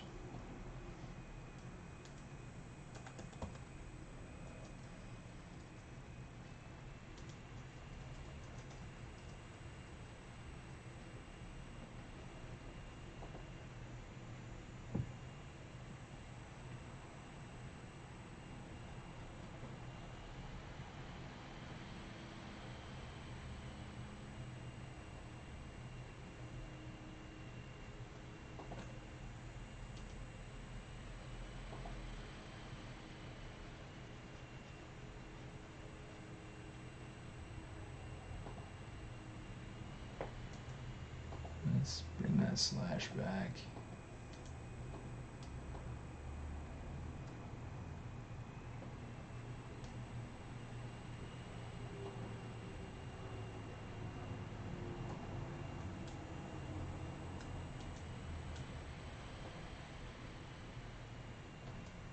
It's like, why isn't it smoothing it out? It's because I have the Z intensity set to 0. That's real smart. Okay.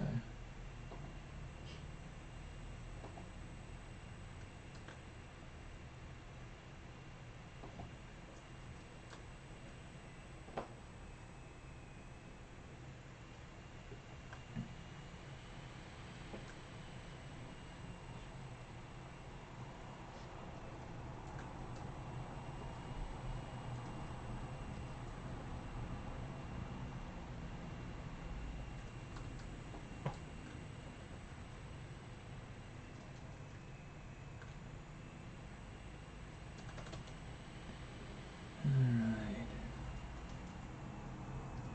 Oh, you gotta go?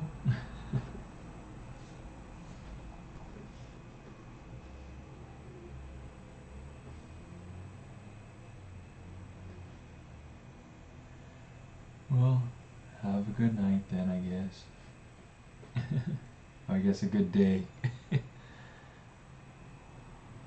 Have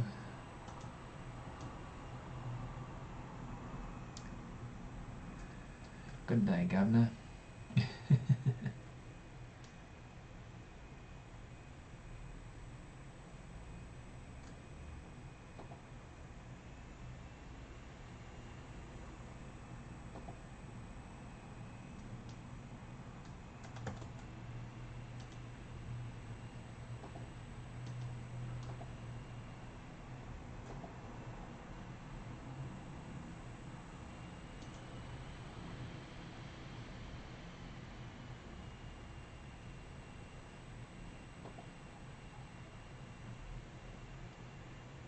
I love the orb brushes.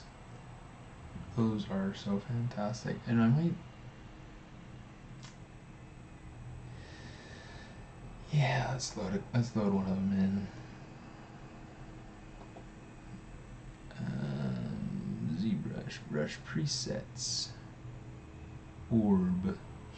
Wow, I didn't know that I had duplicates of all of them. That is so not helpful.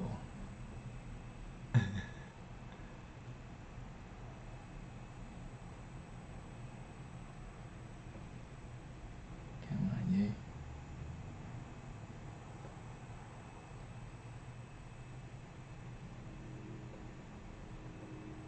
I usually have the orb brushes loaded in by default into ZBrush. I just haven't.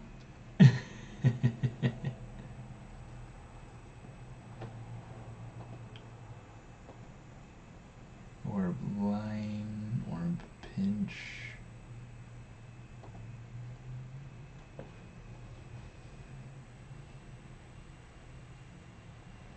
That's good enough for now. Okay, slash, I can't remember if it's 1, 2, 3, or 4. Let's go ahead and we'll start with 1. It's not what we want. Which makes me wonder...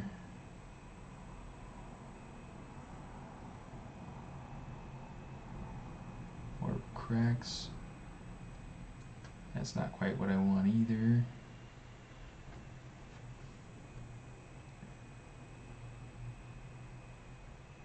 It's been a while since I've used the orb brushes.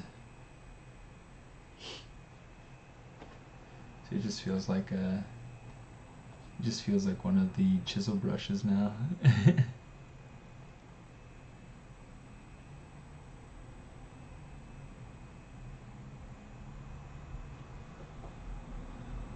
me see, area orb 2, cracks 2.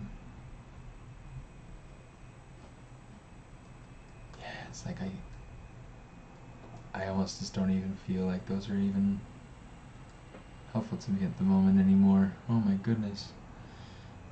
Let's try back. Let's see. I can't remember. I'm trying to remember if we have like the mob brushes. Oh, but I have the mob brushes. We'll just go ahead and we'll just load those in. Let's see if we can find mock cut. Good grief.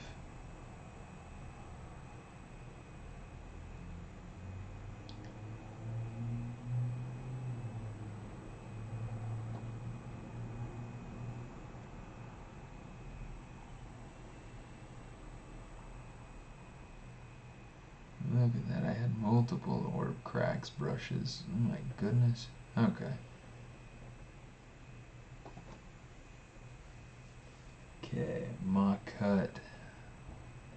Let's try the Mech A brush. Let's see what we can do.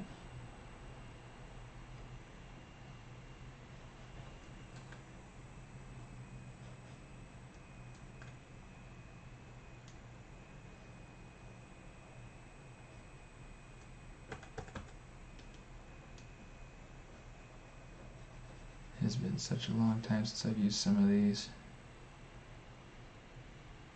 which is fine.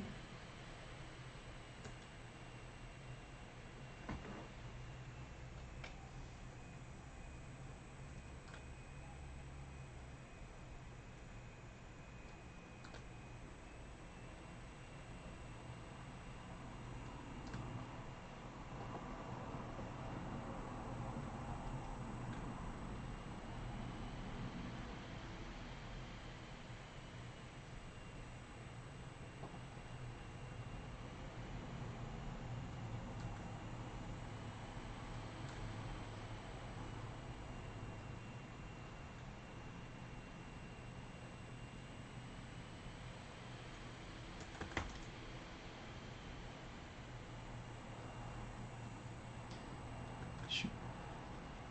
Alright, there we go.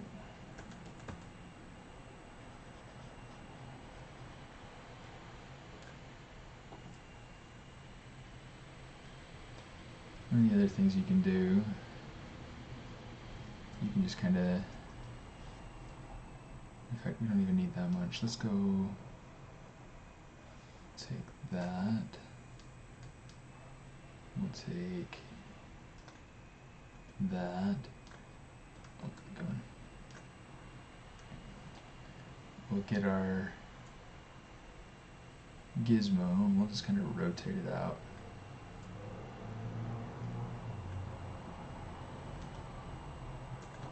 We can just kind of push it in where we don't want it to be coming out as far or whatever.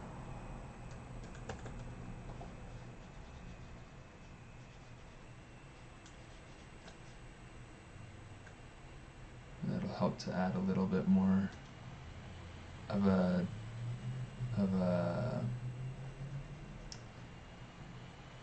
topographical sort of interest there. Oops, come on.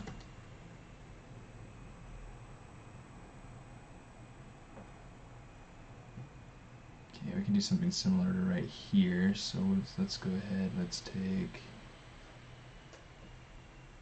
Something like that. That'll work.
Good night, Night Shadow.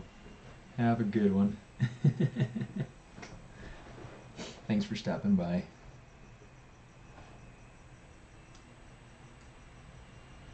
Okay, let me see. Let's fix this tree since we're kind of into that right now.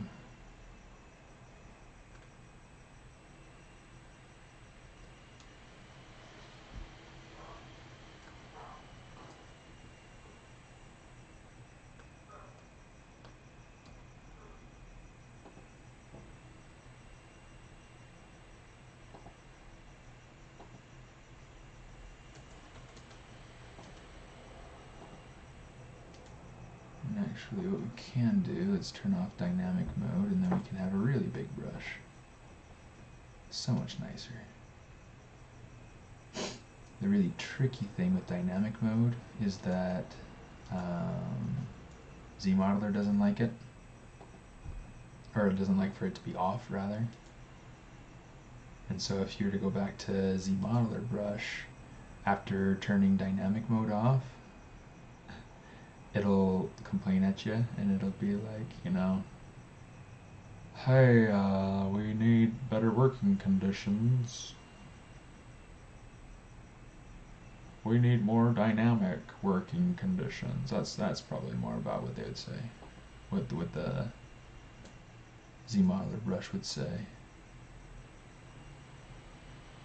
So we're just going to turn it on.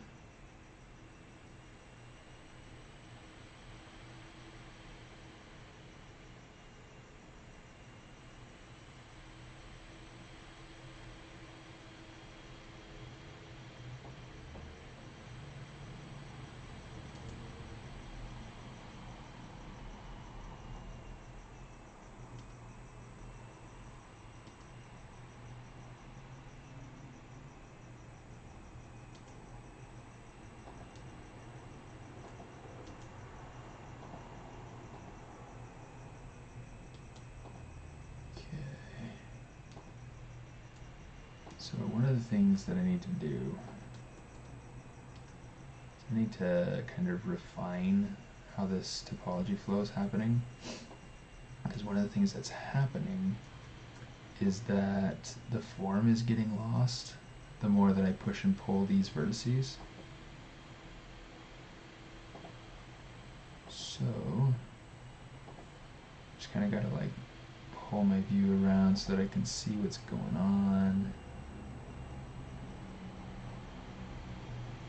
Because I want the flow to be nice, but I want it to fit a composition more than I want it to do anything else. I want it to tell a story. I want it to be appealing, and so a lot of what we'll do for right now is figure out how to make the shape that supports the tree that helps to tell the story.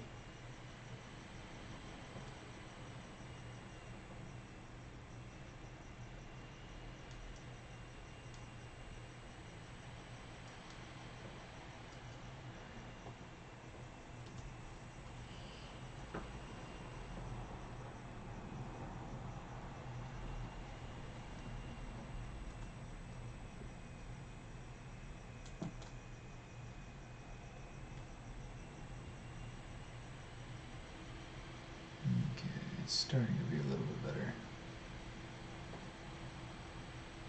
Still a long way to go, but it's starting to get somewhere.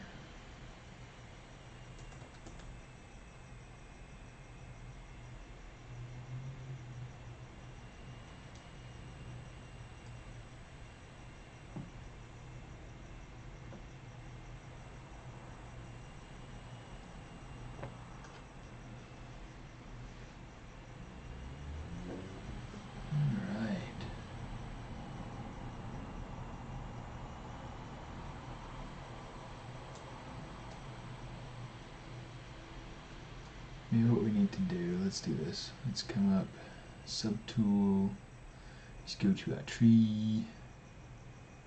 I'm going to say transpose set. It does feel like it's a little bit high. I didn't quite like all that overlap, so we're just going to bring it down some. Let's check and see now. Let's check our composition, and our composition is shot. And the composition's in trouble because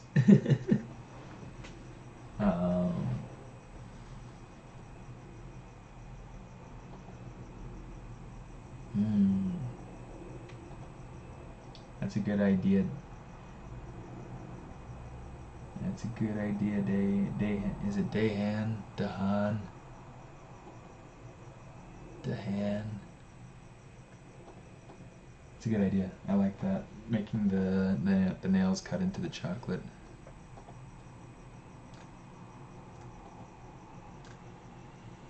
Okay.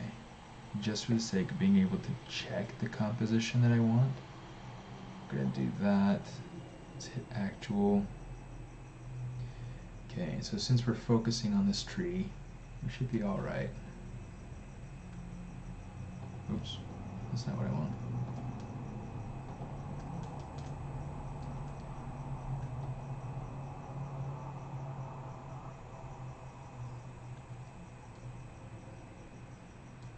Why did that just adjust? Oh my goodness.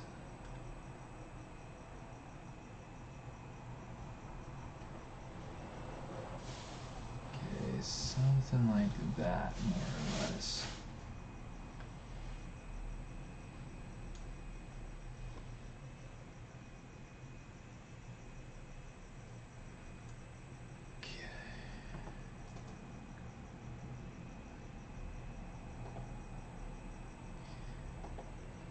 So,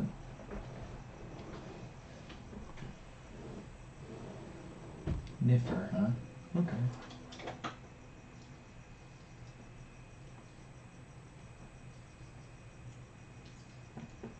It was a good idea.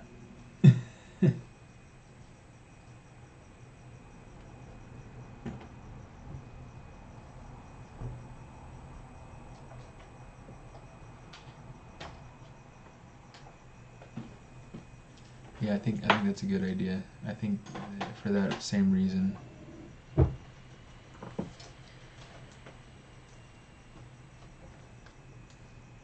are very wise.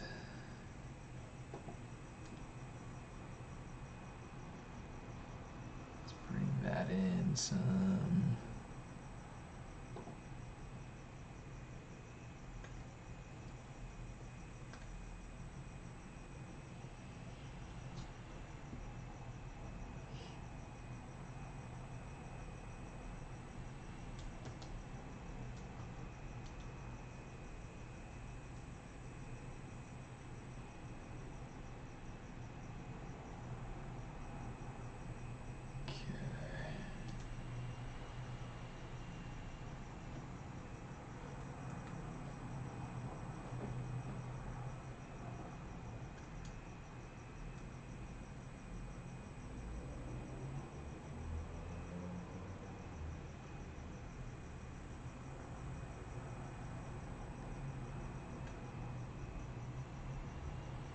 So let's do some of that, and that, and that, and that, and then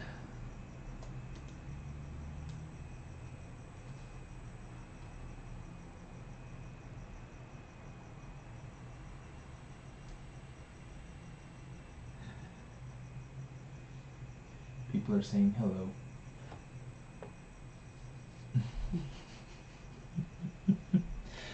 She says hello back. In case you didn't see that. Okay,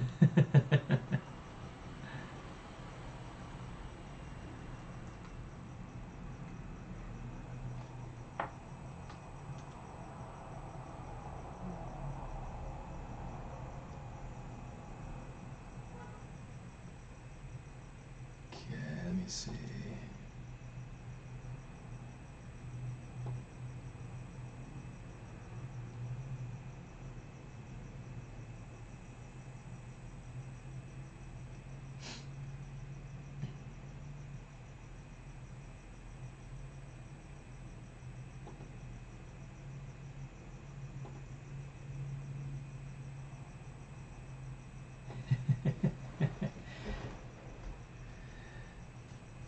Yeah, I mean there are 66 subtools. You're right.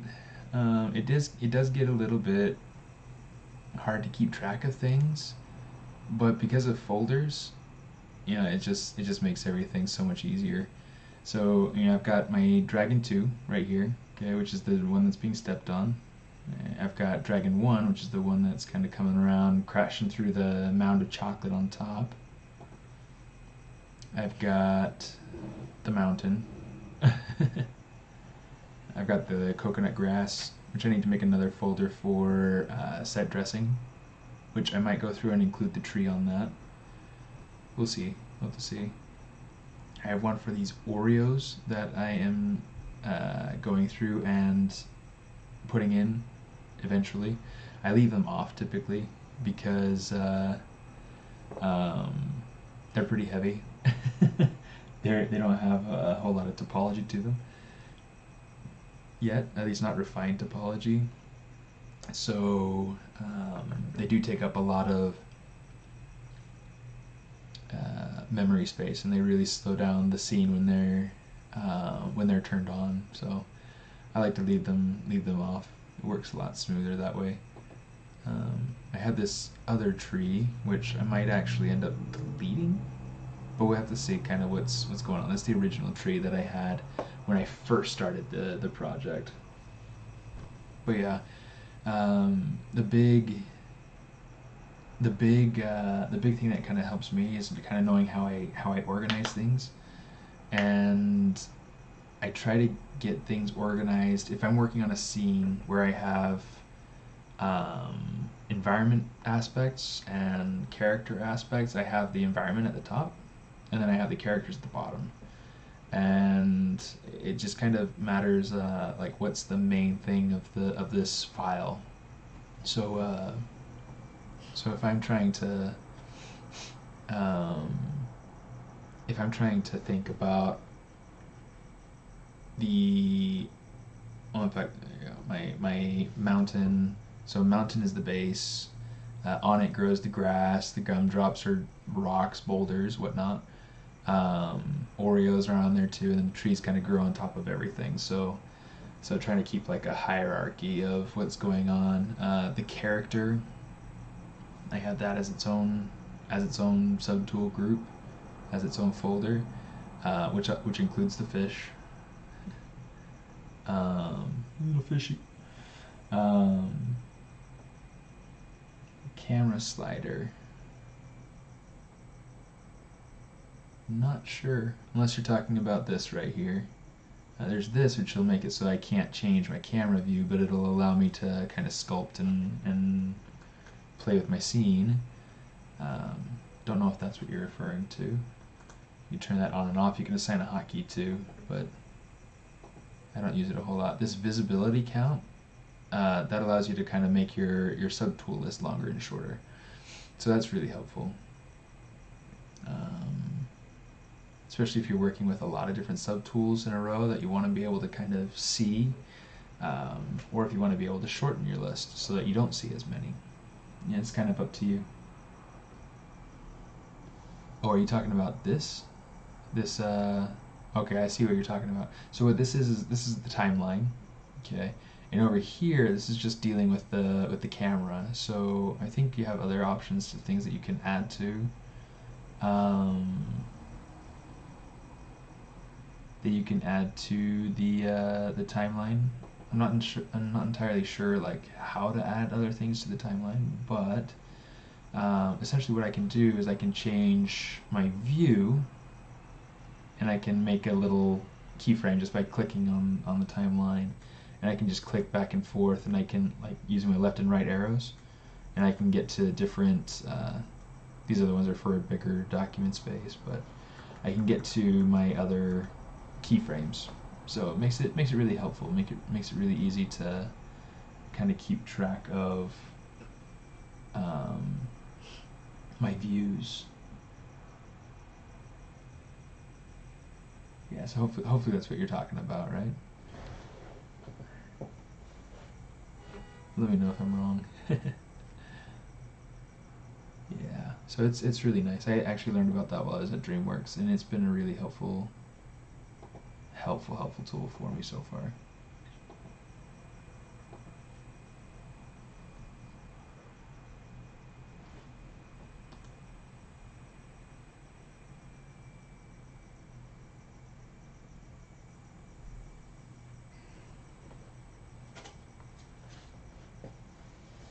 Okay.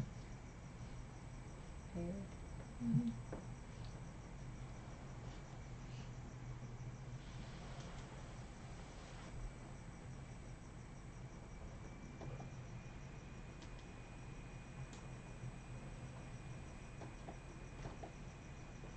Just gonna kind of smooth those out some.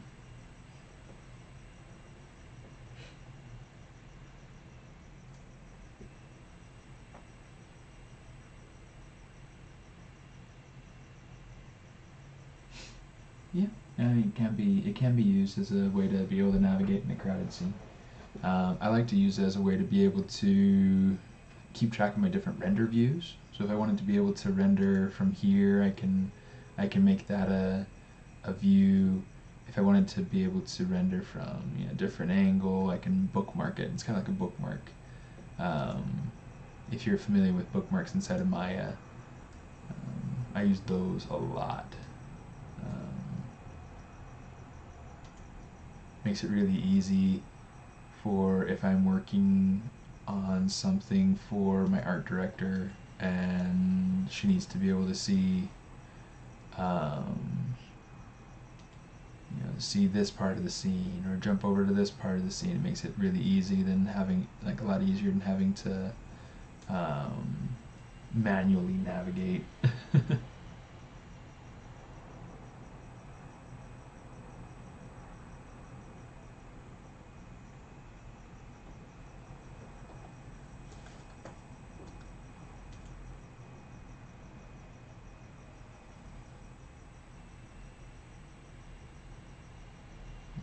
Alright, let's see if we can.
Okay, guys, what is your favorite place you've ever visited?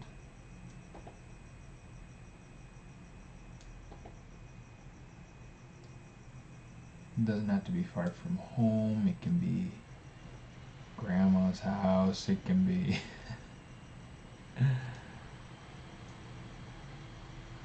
that'd be my kids' answers.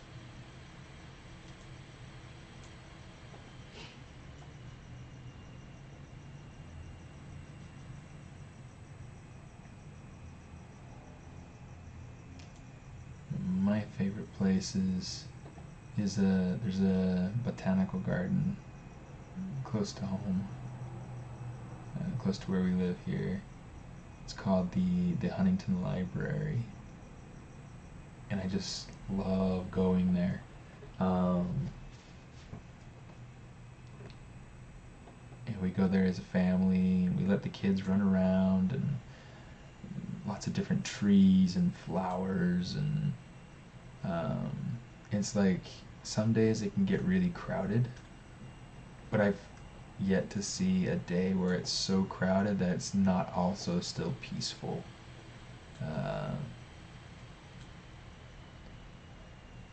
Like I really like going there. It's a great place to kind of just get away from everything. You know what? Let's make this kind of go in that direction. So, what's a place where you like to go, or a place that you like to visit?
Camping in the oasis, that's really cool.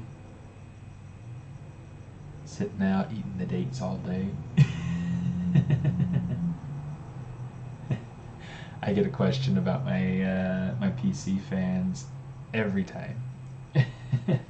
Yeah, it is my computer that you hear. It's the fans. Um, oh, here's a cool thing that I thought of the other day, and oh, I was ecstatic. Well, not the other day. I thought about it like yesterday, but I had this idea of going through and saying these curved tubes.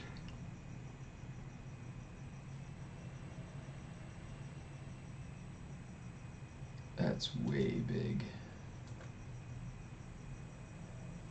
Kind of dragging out the trail.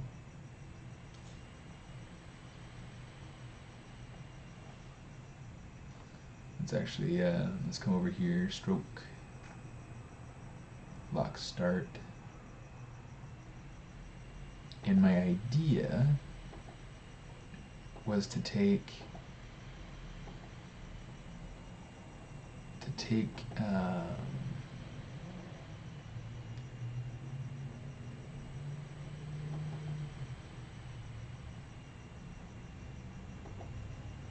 take kind of a base like this to kind of show a little bit of like a motion path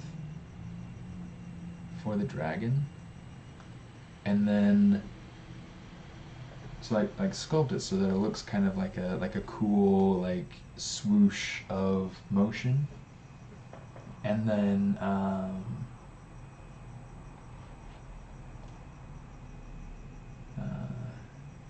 that looks dangerous. It might be. It might be.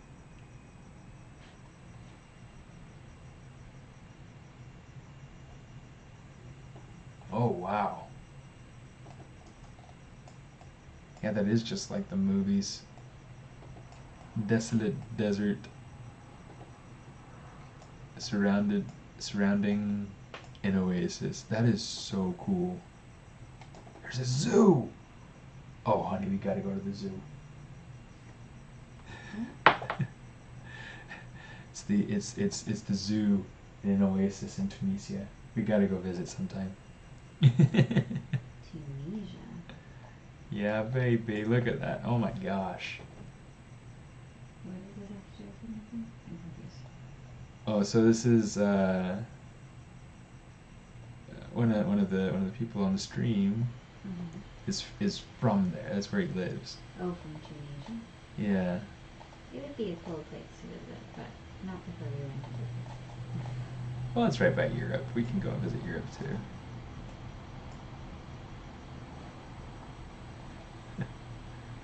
Cool though.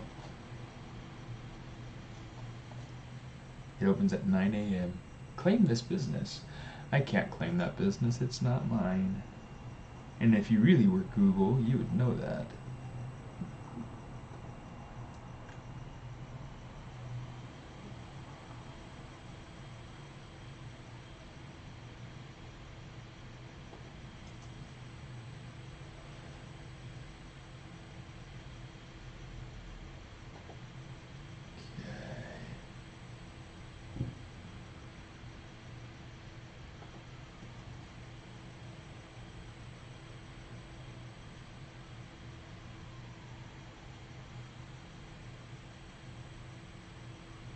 And I mean, if we were to go to Tunisia, we would have to go to Egypt because it's practically right there. Saudi Arabia. There are all sorts of cool places around there.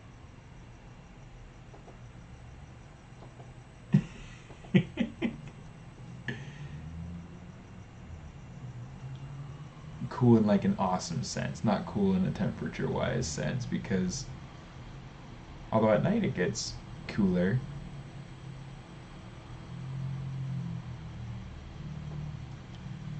Cooler than it is during the day. I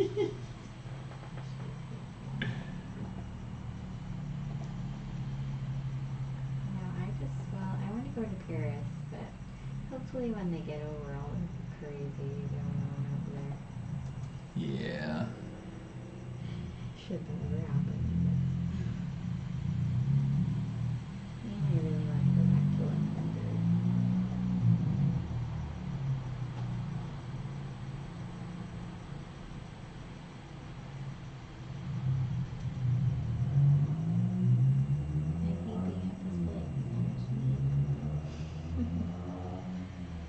hate being at this late Anything at this stage is what? I'm thirsty and hungry. Hmm.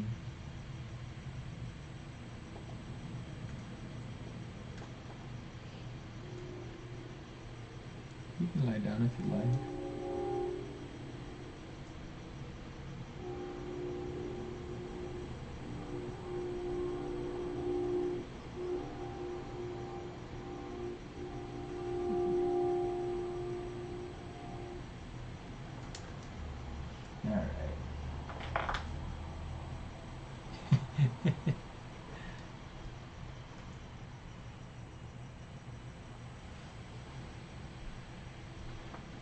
Oh yeah, and they filmed part of Star Wars there too.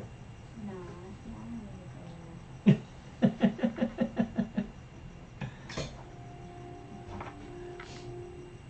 we need other selling points. She doesn't care about Star Wars. Okay,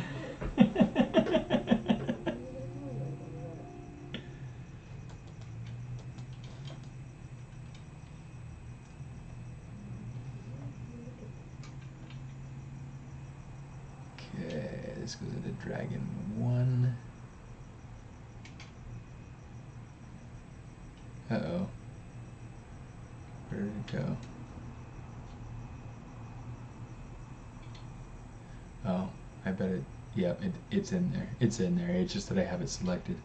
Whew. How do you group subtools in? Oh, that's a good question. So, how do you group subtools into folders? So I have these couple things here that I could go through and group into folders. So that'll be good. So there are a couple different ways we can do this. Okay. So we have to have one of our objects selected. We can go down, we can say new folder. Okay. And then you could say scene stuff. Whatever you want that to be called. Okay, so you can do that, and then you can just go ahead and click and drag. Whoops.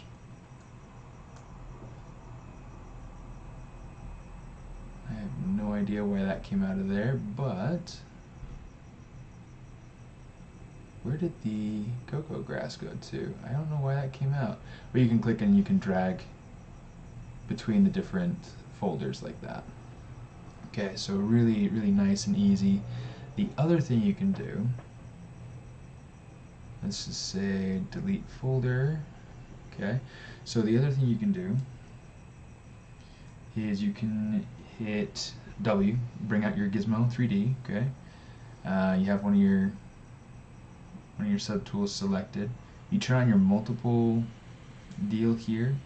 You say we have everything visible. Okay, so if you Control Shift click and drag over the or even just Control Shift click on the things that you want to be able to include in that group. Okay, so now we got these two things visible. Okay, the cocoa grass and the gumdrops. I can now come over here and say new folder. I can say yes. Would you like to make a new folder of these things? Yes. And then we call it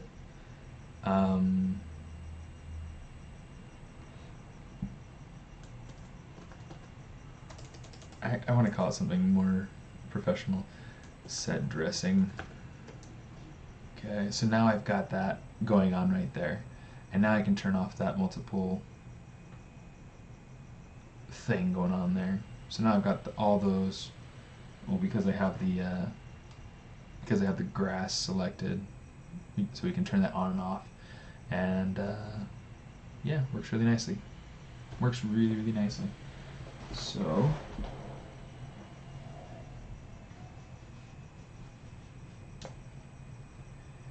we see.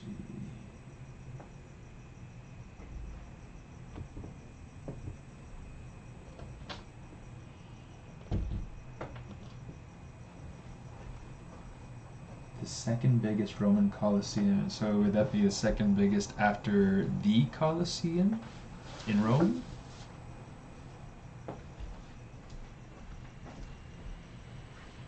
And what's the history behind that? Was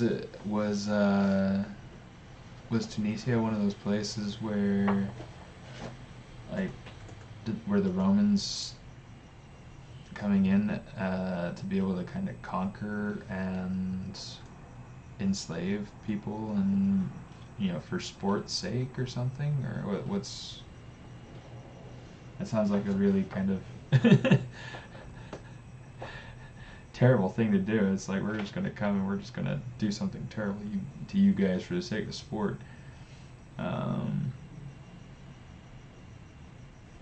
course, I don't know if that's what it was, because there were a lot of things, like they had boat battles, and they had, what else did they do? They had like animal fights and all sorts of things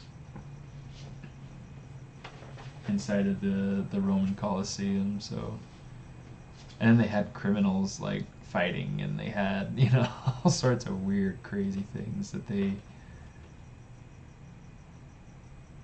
they would do all for the sake of entertainment. Not that today's entertainment's any different, but at least it's fake now, right? The news is what we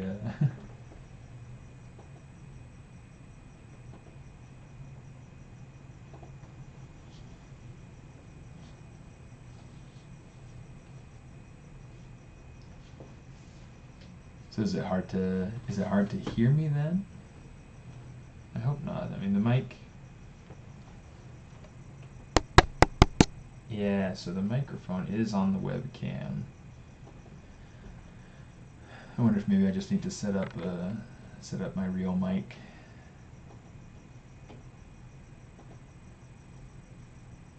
Hey Jimmy, dude, it's good to it's good to see you here. All right, I kind of want to jump around. Let's see if we can figure out somewhere with the Oreos or something. Okay, how would that fit into our composition? Does it fit all right? Not very much. We don't see a ton of it.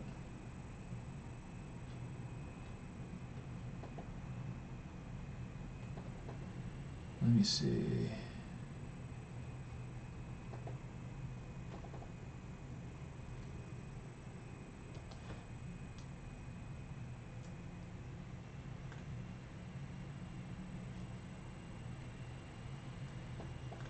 Okay, so let me see. I want to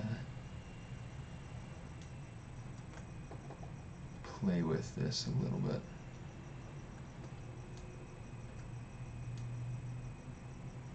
I like to jump around when I'm working on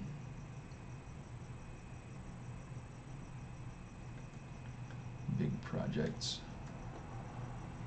I find that if I keep working on the same thing for too long, I get stuck and then nothing else gets done. And so,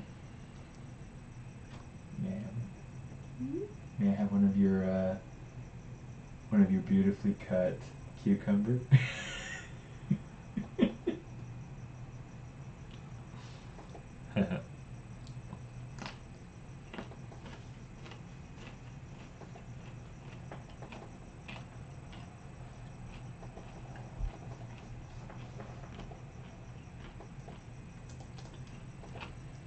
Yep. So yeah, most of everything is divided into polygroups. So I like to, I mean, these aren't really, I haven't gone through and really defined the feet in polygroups the way that I would like to. Right now they're defined in a way, just by the way that I modeled them. So, but yeah, typically what I'd like to do is I like to define areas that I'd like to be able to select.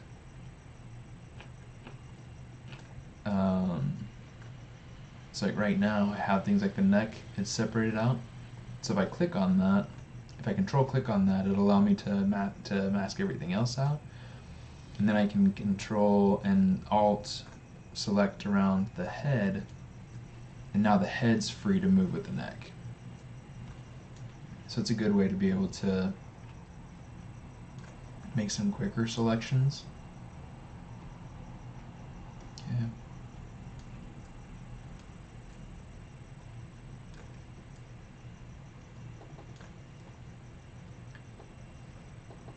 Yeah, polygroups are super helpful.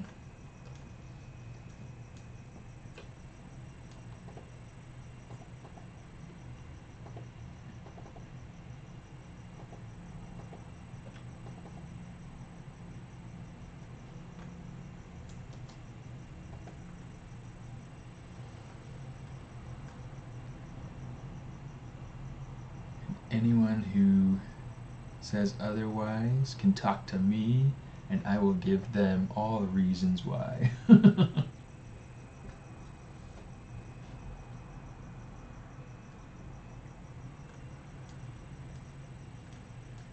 But yeah, typically I try to define my polygroups based off of based off of whatever is helpful in posing it, in moving it.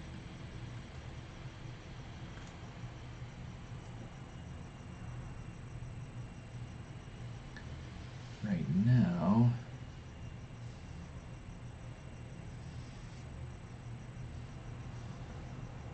let's get that.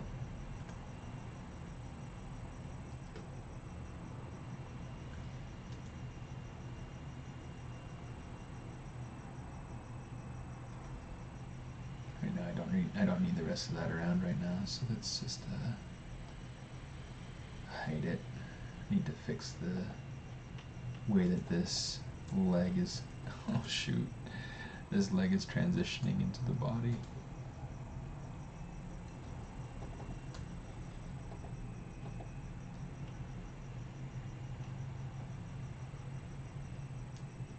Yeah, my buddy Jimmy Levinsky is over on Facebook right now. We've been like Instagram, Facebook buddies for a while. But yeah, he's super awesome artist. He did this this really cool Pumbaa, like long time ago.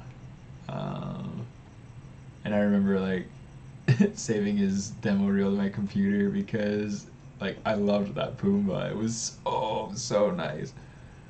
And now he's got like a whole bunch of other things that he's done more recently and things like that on his reel. So I would say go check him out on ArtStation and Vimeo.com and all those places. Really good artist, really inspiring, and very good with topology. Really good modeling.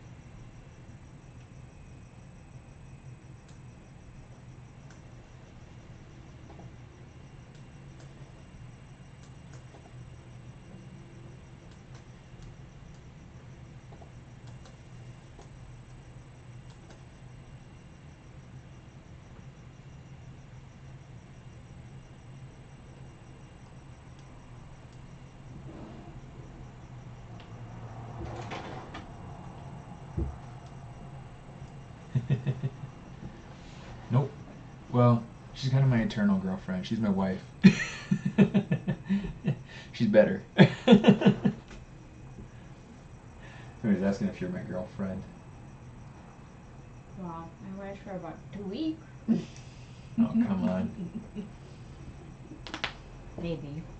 Was it that long? I don't know.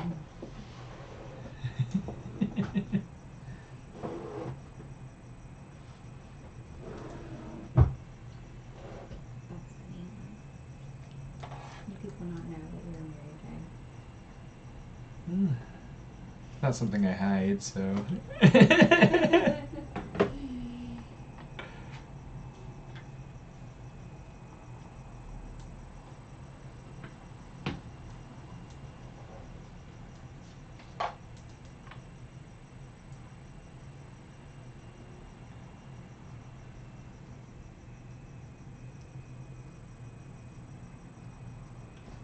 Oh, let me see.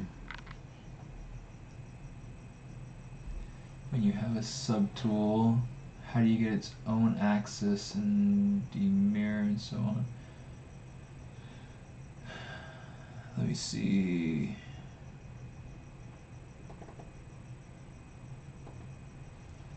Let me see if I can figure out what it is that you're referring to. Candyland.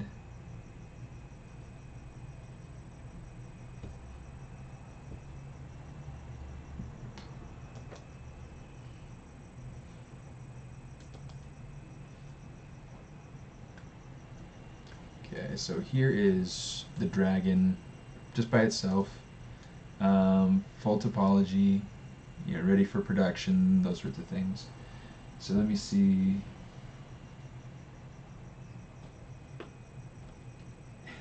The Pumbaa got lost in the major HD crash in 2009. Wait, you lost that? I didn't realize you'd lost that. That's so terrible.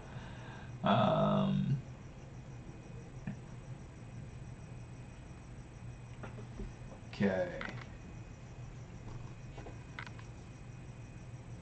Let me see if I can figure out. So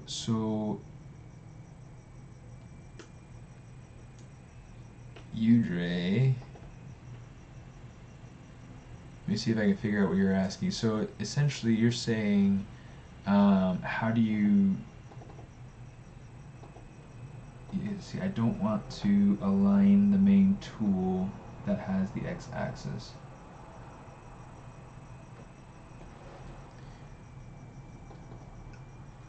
Let me see. So, are you saying that you want to change where the symmetry happens, or are you saying that you want to be able to make it so that maybe maybe my symmetry is off, and I want to be able to fix the symmetry? Is that what you're referring to? Or are you saying that you want to be able to make it so that the tool lines up with the mesh?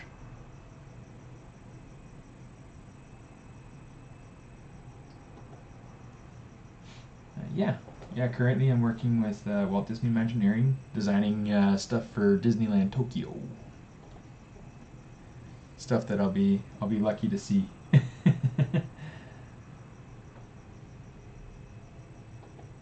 Yeah. So what I can do, and this is always something that's kind of tricky. You have to think about it on a per mesh basis. But you go down to Mesh, Modify Topology, Mirror and Weld, and that'll restore your symmetry. Sometimes maybe your mesh is on the wrong side. You have the wrong thing, so you hit Mirror and Weld, and you get the wrong side mirrored across. So, of course, it's going to do its autosave when it's in a funky position. So instead of doing that, you have to go down, you say deformation. I'm just going to hold shift to open up the new tab without closing the other one. You can say mirror, and then you can say mirror and weld, and that'll make it so that it fixes the mesh. Okay. Kind of tricky.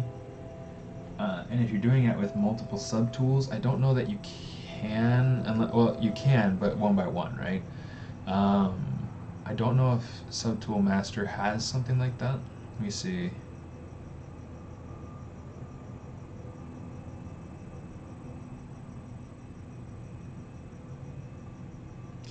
It looks like Subtool Master. This is a great tool, by the way. I definitely recommend going through and exploring this some. It doesn't have the option to be able to do mirror and weld for multiple subtools. But yeah, I mean, if that's something that there might be a plugin, there might be something to be able to do that.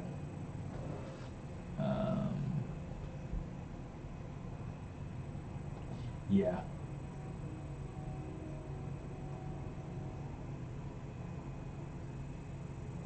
Yeah, it is pretty exciting. It is pretty exciting. It's pretty time consuming and tiring too, but it's a lot of fun. It's definitely a good job. They're lucky to have me. Just kidding. I'm lucky to be there. Okay. Let me see. Let's go through now. Let's start figuring out populating the rest of this with some grasses. Maybe figure out some other foods that we can put in there, some other candies. And I think once we start figuring out more of the composition of the foliage, I think that then it'll be a lot easier to decide where to put the detail in the rock. Yeah, that's what we'll do when we're working on rock work for a ride. Is that we only detail the stuff that we're going to see. It's like it doesn't make sense to put a ton of effort into this little section of rock, even though it's close to where the ride vehicle will be at. especially if it's going to be covered up by a big plant or by a house or by some other something from the scene, you know, just um, yeah, just kind of fun, to go through and think about that. So what we're going to do is we're going to work out kind of the composition of this foliage in here, and then we're going to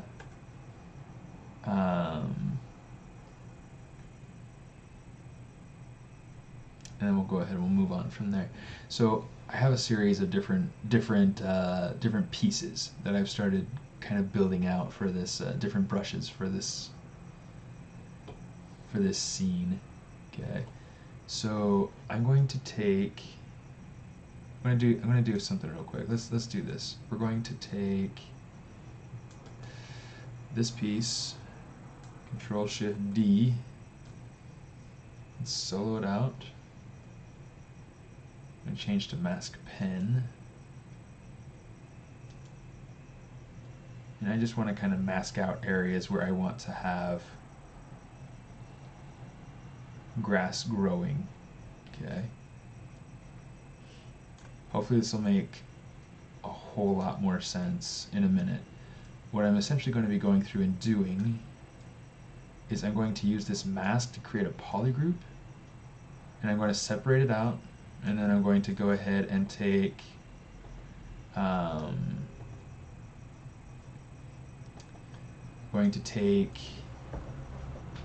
that separated piece, and I'm going to use Nanomesh to be able to grow grass, kind of in a somewhat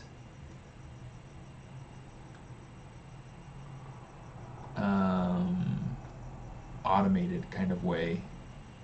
Okay.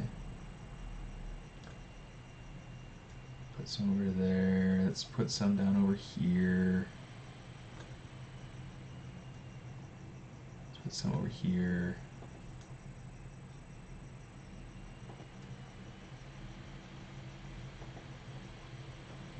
Okay, some right there.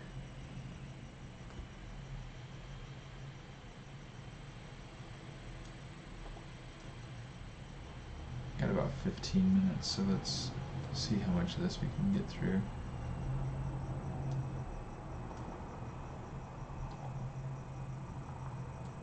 That's a little bit too much. That's pretty good right there. Okay, so now we've got this. We'll just hit delete hidden. Okay, let's name it. Let's say grass base.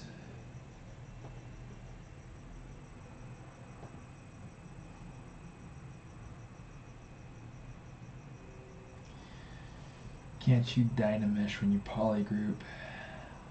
Maybe. Right now, I'm not very interested in using Dynamesh.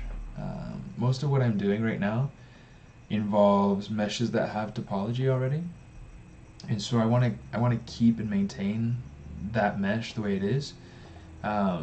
With the surface of this mesh, it doesn't matter a whole heck of a lot because I mean, not this one in particular, but like the landscape stuff. The landscape stuff needs to be retopologized after it's actually sculpted. But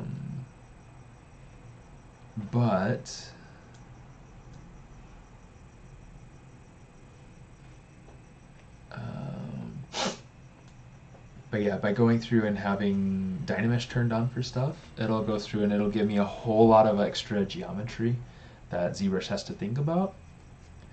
And if I do that, then it makes it slower and harder to work with, and then its streaming slows down and lots of stuff. So won't be doing that, but it happens. Okay, so what I want to do is I have my coconut grass selected. I'm going to say create Nanomesh Brush. Okay. I'm going to say skip until next restart. It's just saying, you know, hey, your dynamic mode isn't turned on. Let me turn it on for you, sort of thing. Okay. So just make sure there's no mask on there. And okay, perfect. Okay, so I'm just gonna click and drag out. You see, that's what it's doing for us. Okay, really nice. Okay, let's do something like that. Okay, now what we want to do is we want to come over here underneath geometry. There is a Nanomesh menu. Okay, so you subtool, geometry, array mesh, then Nanomesh. Okay, really neat. Here's what we're gonna do. We are going to instead of having to, I guess we can leave it like that. Let's say take size. We can change the size a little bit to make it match these other ones a little bit better. And then we can say random distribution. You know what? It's only going to be doing it on the one. So here's what we're going to do. We're going to say all polygons.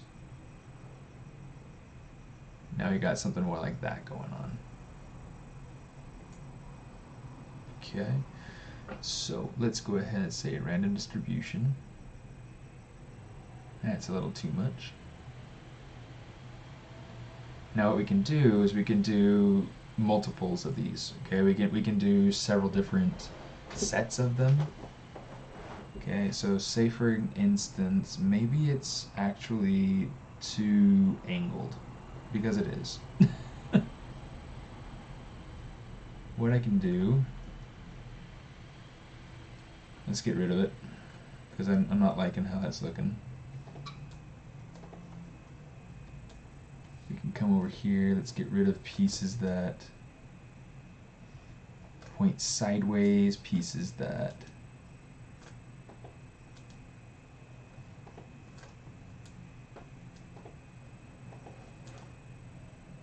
aren't consistent.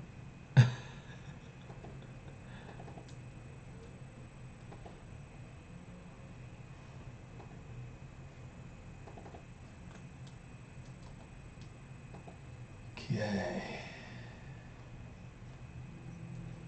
I'm just going to kind of flatten some of these other pieces.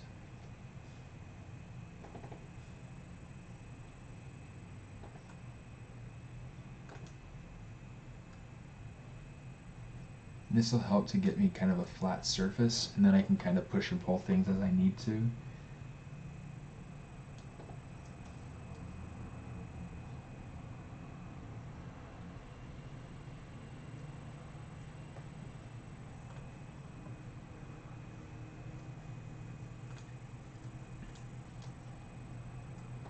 Hey, thanks for tuning in, Nefer. Hope you have an awesome, super good nap. Because it's 6:45 for you, but it's your day is already starting.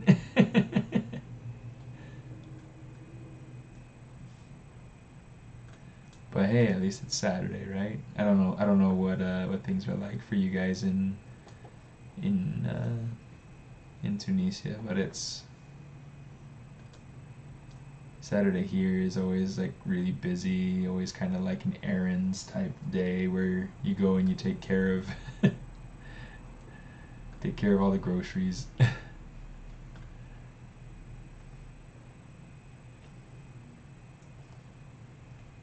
Say delete some of these.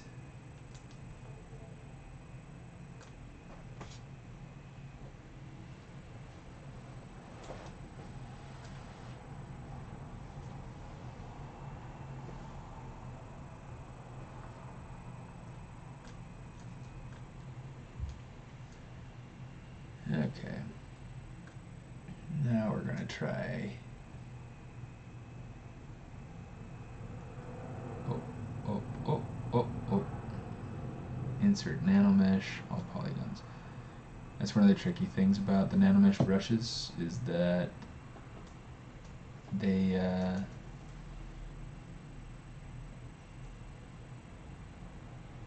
oh, I'm only seeing half of it. That's funny. Okay, let's try this one.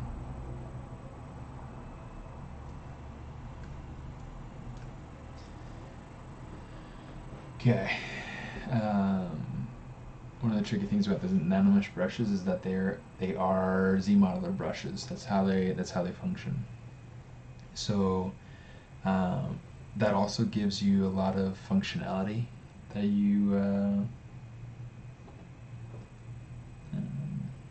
be able to allow you to manipulate how it's applied to the mesh. So that's pretty neat. How you duplicate one part of a subtool, moving where you want, not being able to attach its original tool. So I'll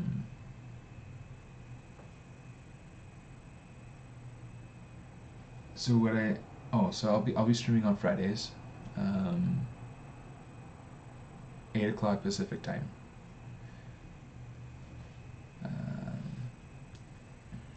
So I think, if I'm not mistaken, what you're asking about, Udre, is what I do is, I can just click and drag. I hit Control or hold Control and click on it while I have the gizmo or the move tool selected, and then I can kind of move and select those different polygroups. Or I can hold Control, click and drag, and that'll actually give me another edge loop in there. So that's pretty neat. If I come in here and I unmask part, let's mask the back leg off because we don't need that. If I hold Control, click and drag out, click and drag out, click and drag out, click and drag out, I get these new edge loops going along. Okay, so it's the same thing for shorter runs too. So that's really helpful. It's a great way to be able to establish robots and hard surface topology. It's kind of the way that we used to have to do it. Okay, so far we're getting some interesting look over here. We still need to go through, once we figure out how we want this to look, we need to go through and manipulate the pieces so that they are sitting where we want them to. But this way at least they're facing the right direction. Okay. So Nanomesh. Let's go over here to size. We'll play with the size a little bit. Random distribution. Something like that looks pretty good. Okay. We could do width and height variation. This helps to get me different sizes. So that makes it so that it's not boring. So that it's, in fact, let's take the variations down a little bit so that it's not too varied.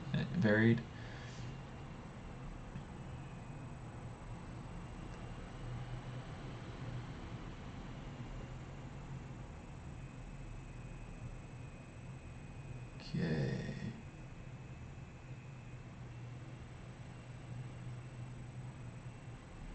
Let's give it some rotation variation.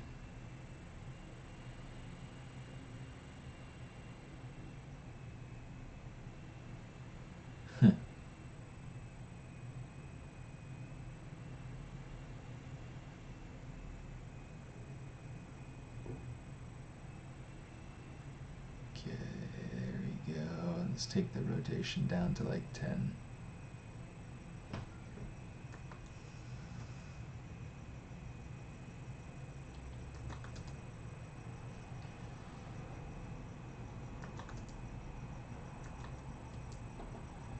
Alright. I see something like that starting to look somewhat natural. Some of these pieces we'll have to get rid of, but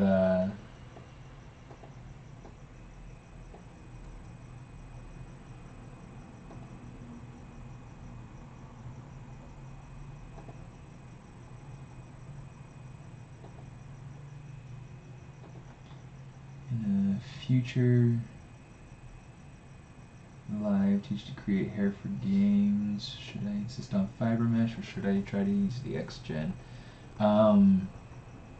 Pablo Munoz, who's actually another streamer. I think he streams on Thursdays. I can't remember it off the top of my head. Might be Tuesdays. He did something of a series about using fiber mesh, and he uses it all the time. In fact, he also goes through, and I think he talked about one time how to use fiber mesh to be able to create cards. So that's really helpful. A lot of people, though, I'm pretty sure that most people will go through and they'll use XGen to be able to create cards, or they'll use different curve brushes that they've made for ZBrush. I don't specialize in that type of stuff. The hair that I make for characters is always chunk, what we call chunk hair. So like for my character, and I can zoom in and show you here in a second. Let's come over here. Okay, so you can see like this is what his hair looks like. I mean, it's all just chunky geometry, really simple and stylized, which that's what works for my character. That's what I like. That's what supports who he is, that sort of thing. But if I were to do something for like Horizon Zero Dawn, or if I were to do something for God of War, or other games like that where they have hyper realistic type characters, yeah, I'd for sure want to explore like cards and things like that.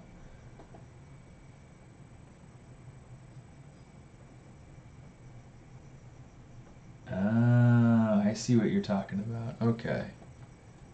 So you're saying you want to see about like being able to take a set of legs and being able to duplicate it, putting it more in the middle here. Okay, so that's a little bit trickier, but it's still doable. Okay, so what I would do is I would take this piece right here. Let's say,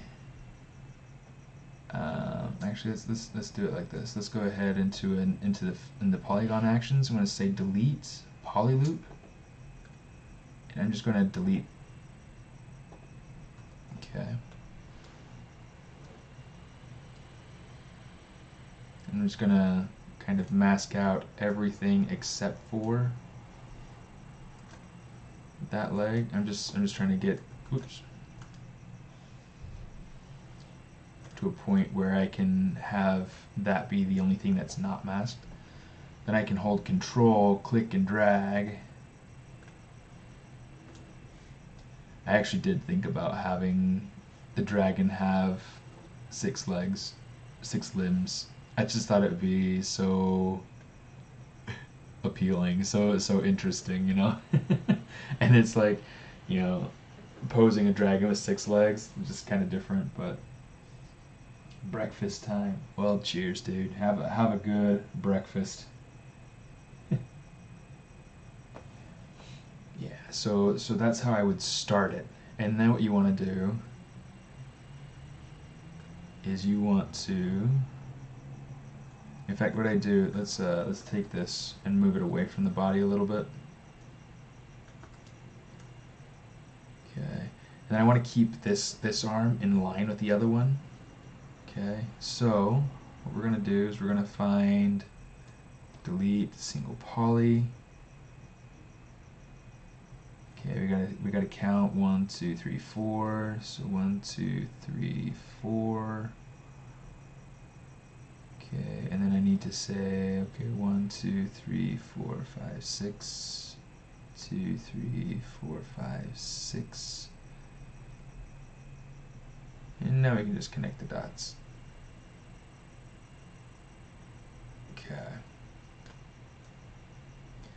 So now that we've got this, now we can come over here and we can take this back into its position.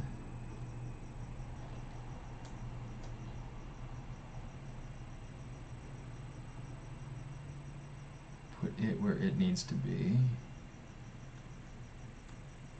And then we can just kind of start kind of pulling this around so that it, you know, fits better. Okay, just a little bit with what it is that we need to do. Now as ZModeler, we can go ahead and go to Bridge, Two Holes. I'm going to say Polygroup Flat. Okay. I like to use minimum resolution. Let me click on that, and it bridges it together. So from there, what we can do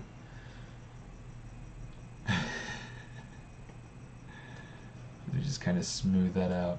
So I'm holding Shift, and then I start smooth, and I let go of Shift. That allows me to get a smoother, like more of a relax rather than an actual smooth. Okay.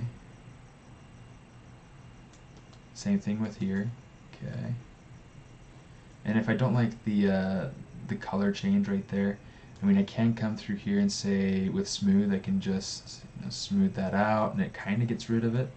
Or I can take my standard brush, turn off Z-Add, turn on RGB, hit C to color pick from that spot, and now I can just kind of paint that area back to the color of the rest of the dragon.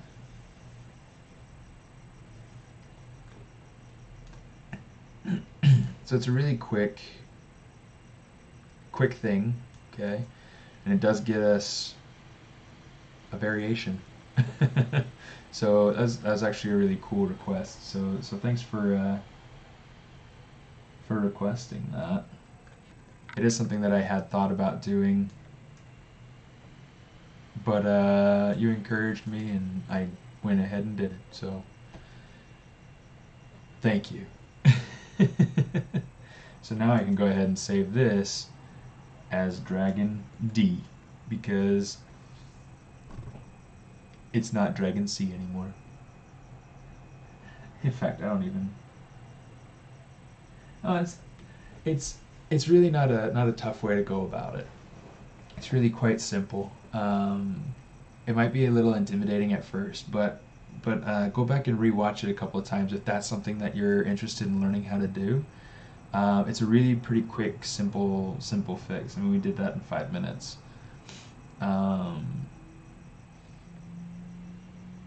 So yeah, good stuff. Good stuff. Let's go ahead. Let's finish what we're doing here real quick. And then, okay, so what I want to do, I want to say, where is it?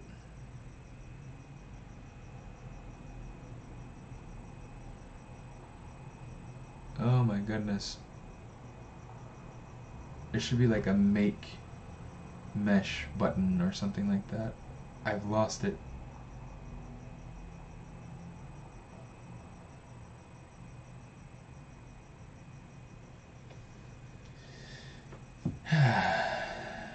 Dadgum.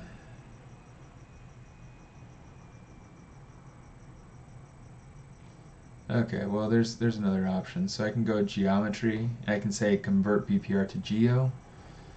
Okay. That should, in theory, yep, there we go. So now we turn on our Nanomesh, and you can see we don't have Nanomesh anymore, which means it also added to our polygon count, which is fine.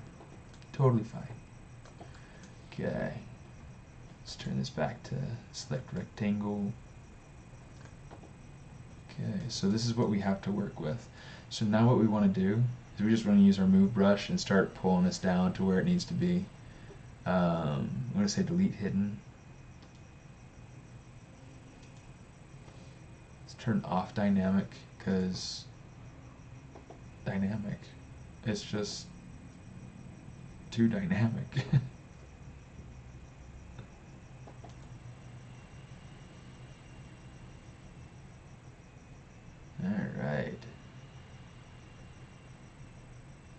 check that out.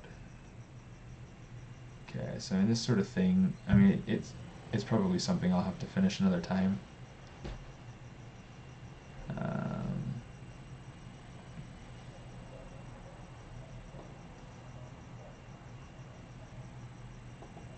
I need to get my beauty sleep so that my wife still thinks I'm beautiful. But yeah,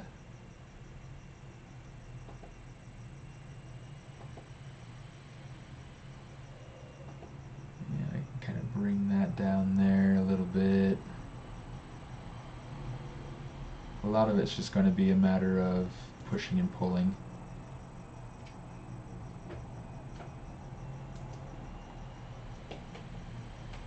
You can use different brushes too. It's not really like a you have to do it this way.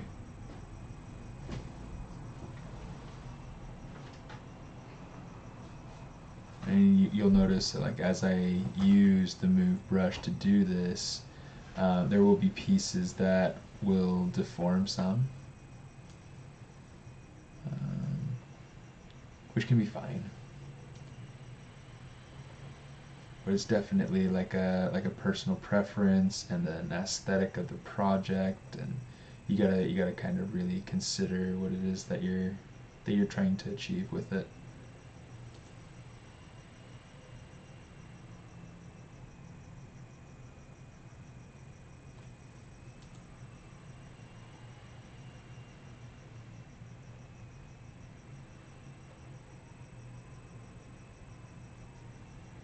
Okay. Use move topological to kind of move some of these pieces individually to get a little bit more of a randomized sort of look. And we're starting to get somewhere.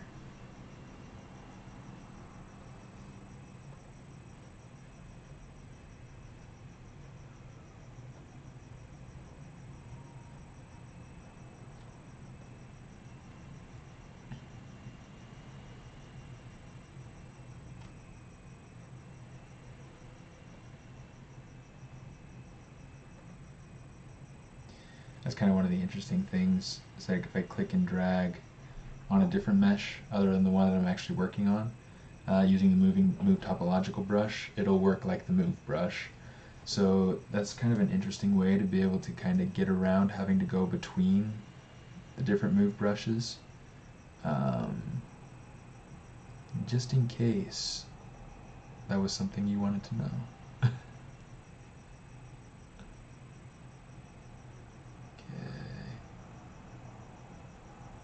Some of those were intentional, some of those were not.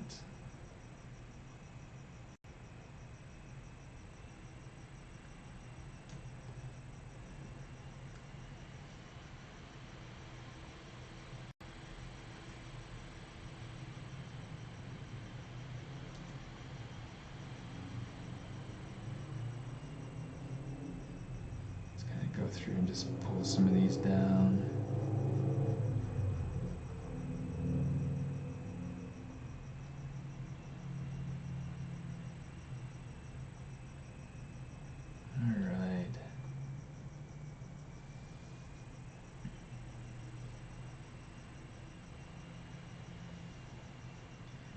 Well, you guys, it has been a lovely time.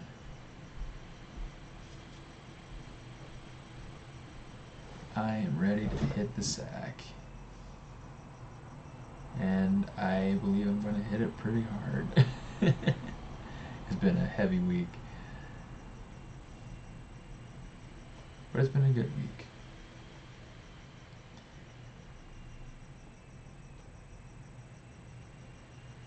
Thanks again for the awesome suggestion of going through and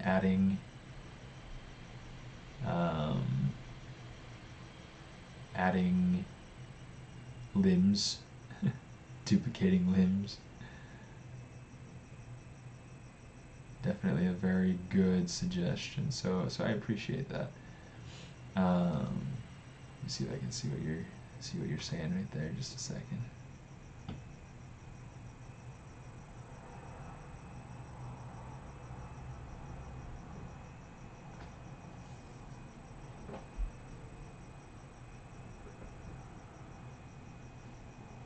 Oh, are you talking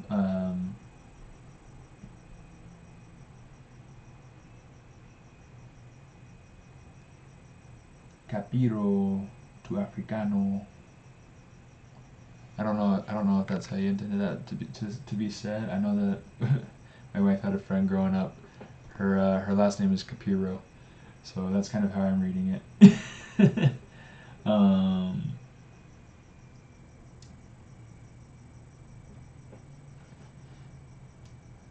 but yeah. So subtool master make mesh. Is that were you referring to that for the where is it?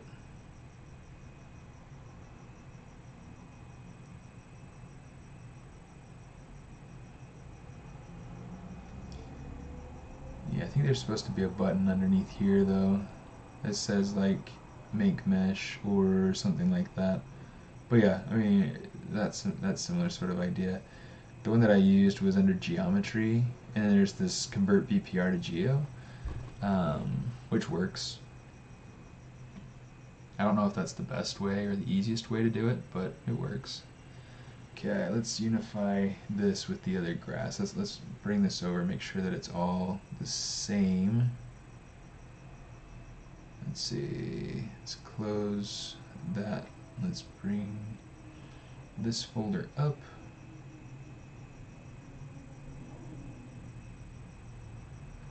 Okay, mountain retopo. And we have these other pieces in here that we don't need to have separate from the other pieces, so we're just going to kind of bring them into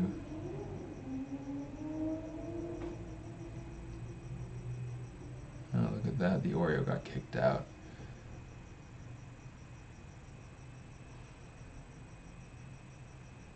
There we go. Okay, so now that's good. Set dressing.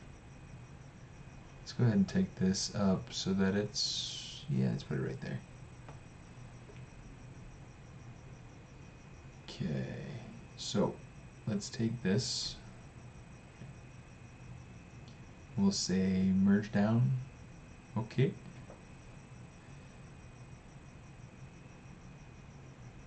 Paint the wood. No time, no time. Okay. Let's go color, fill object, and actually, let's kind of do something like that. Okay, so now just to be able to kind of take it closer to that richer green, we're just going to let's do this. We'll color pick this, okay, and then we'll go back to having dyed it. Okay, something like that.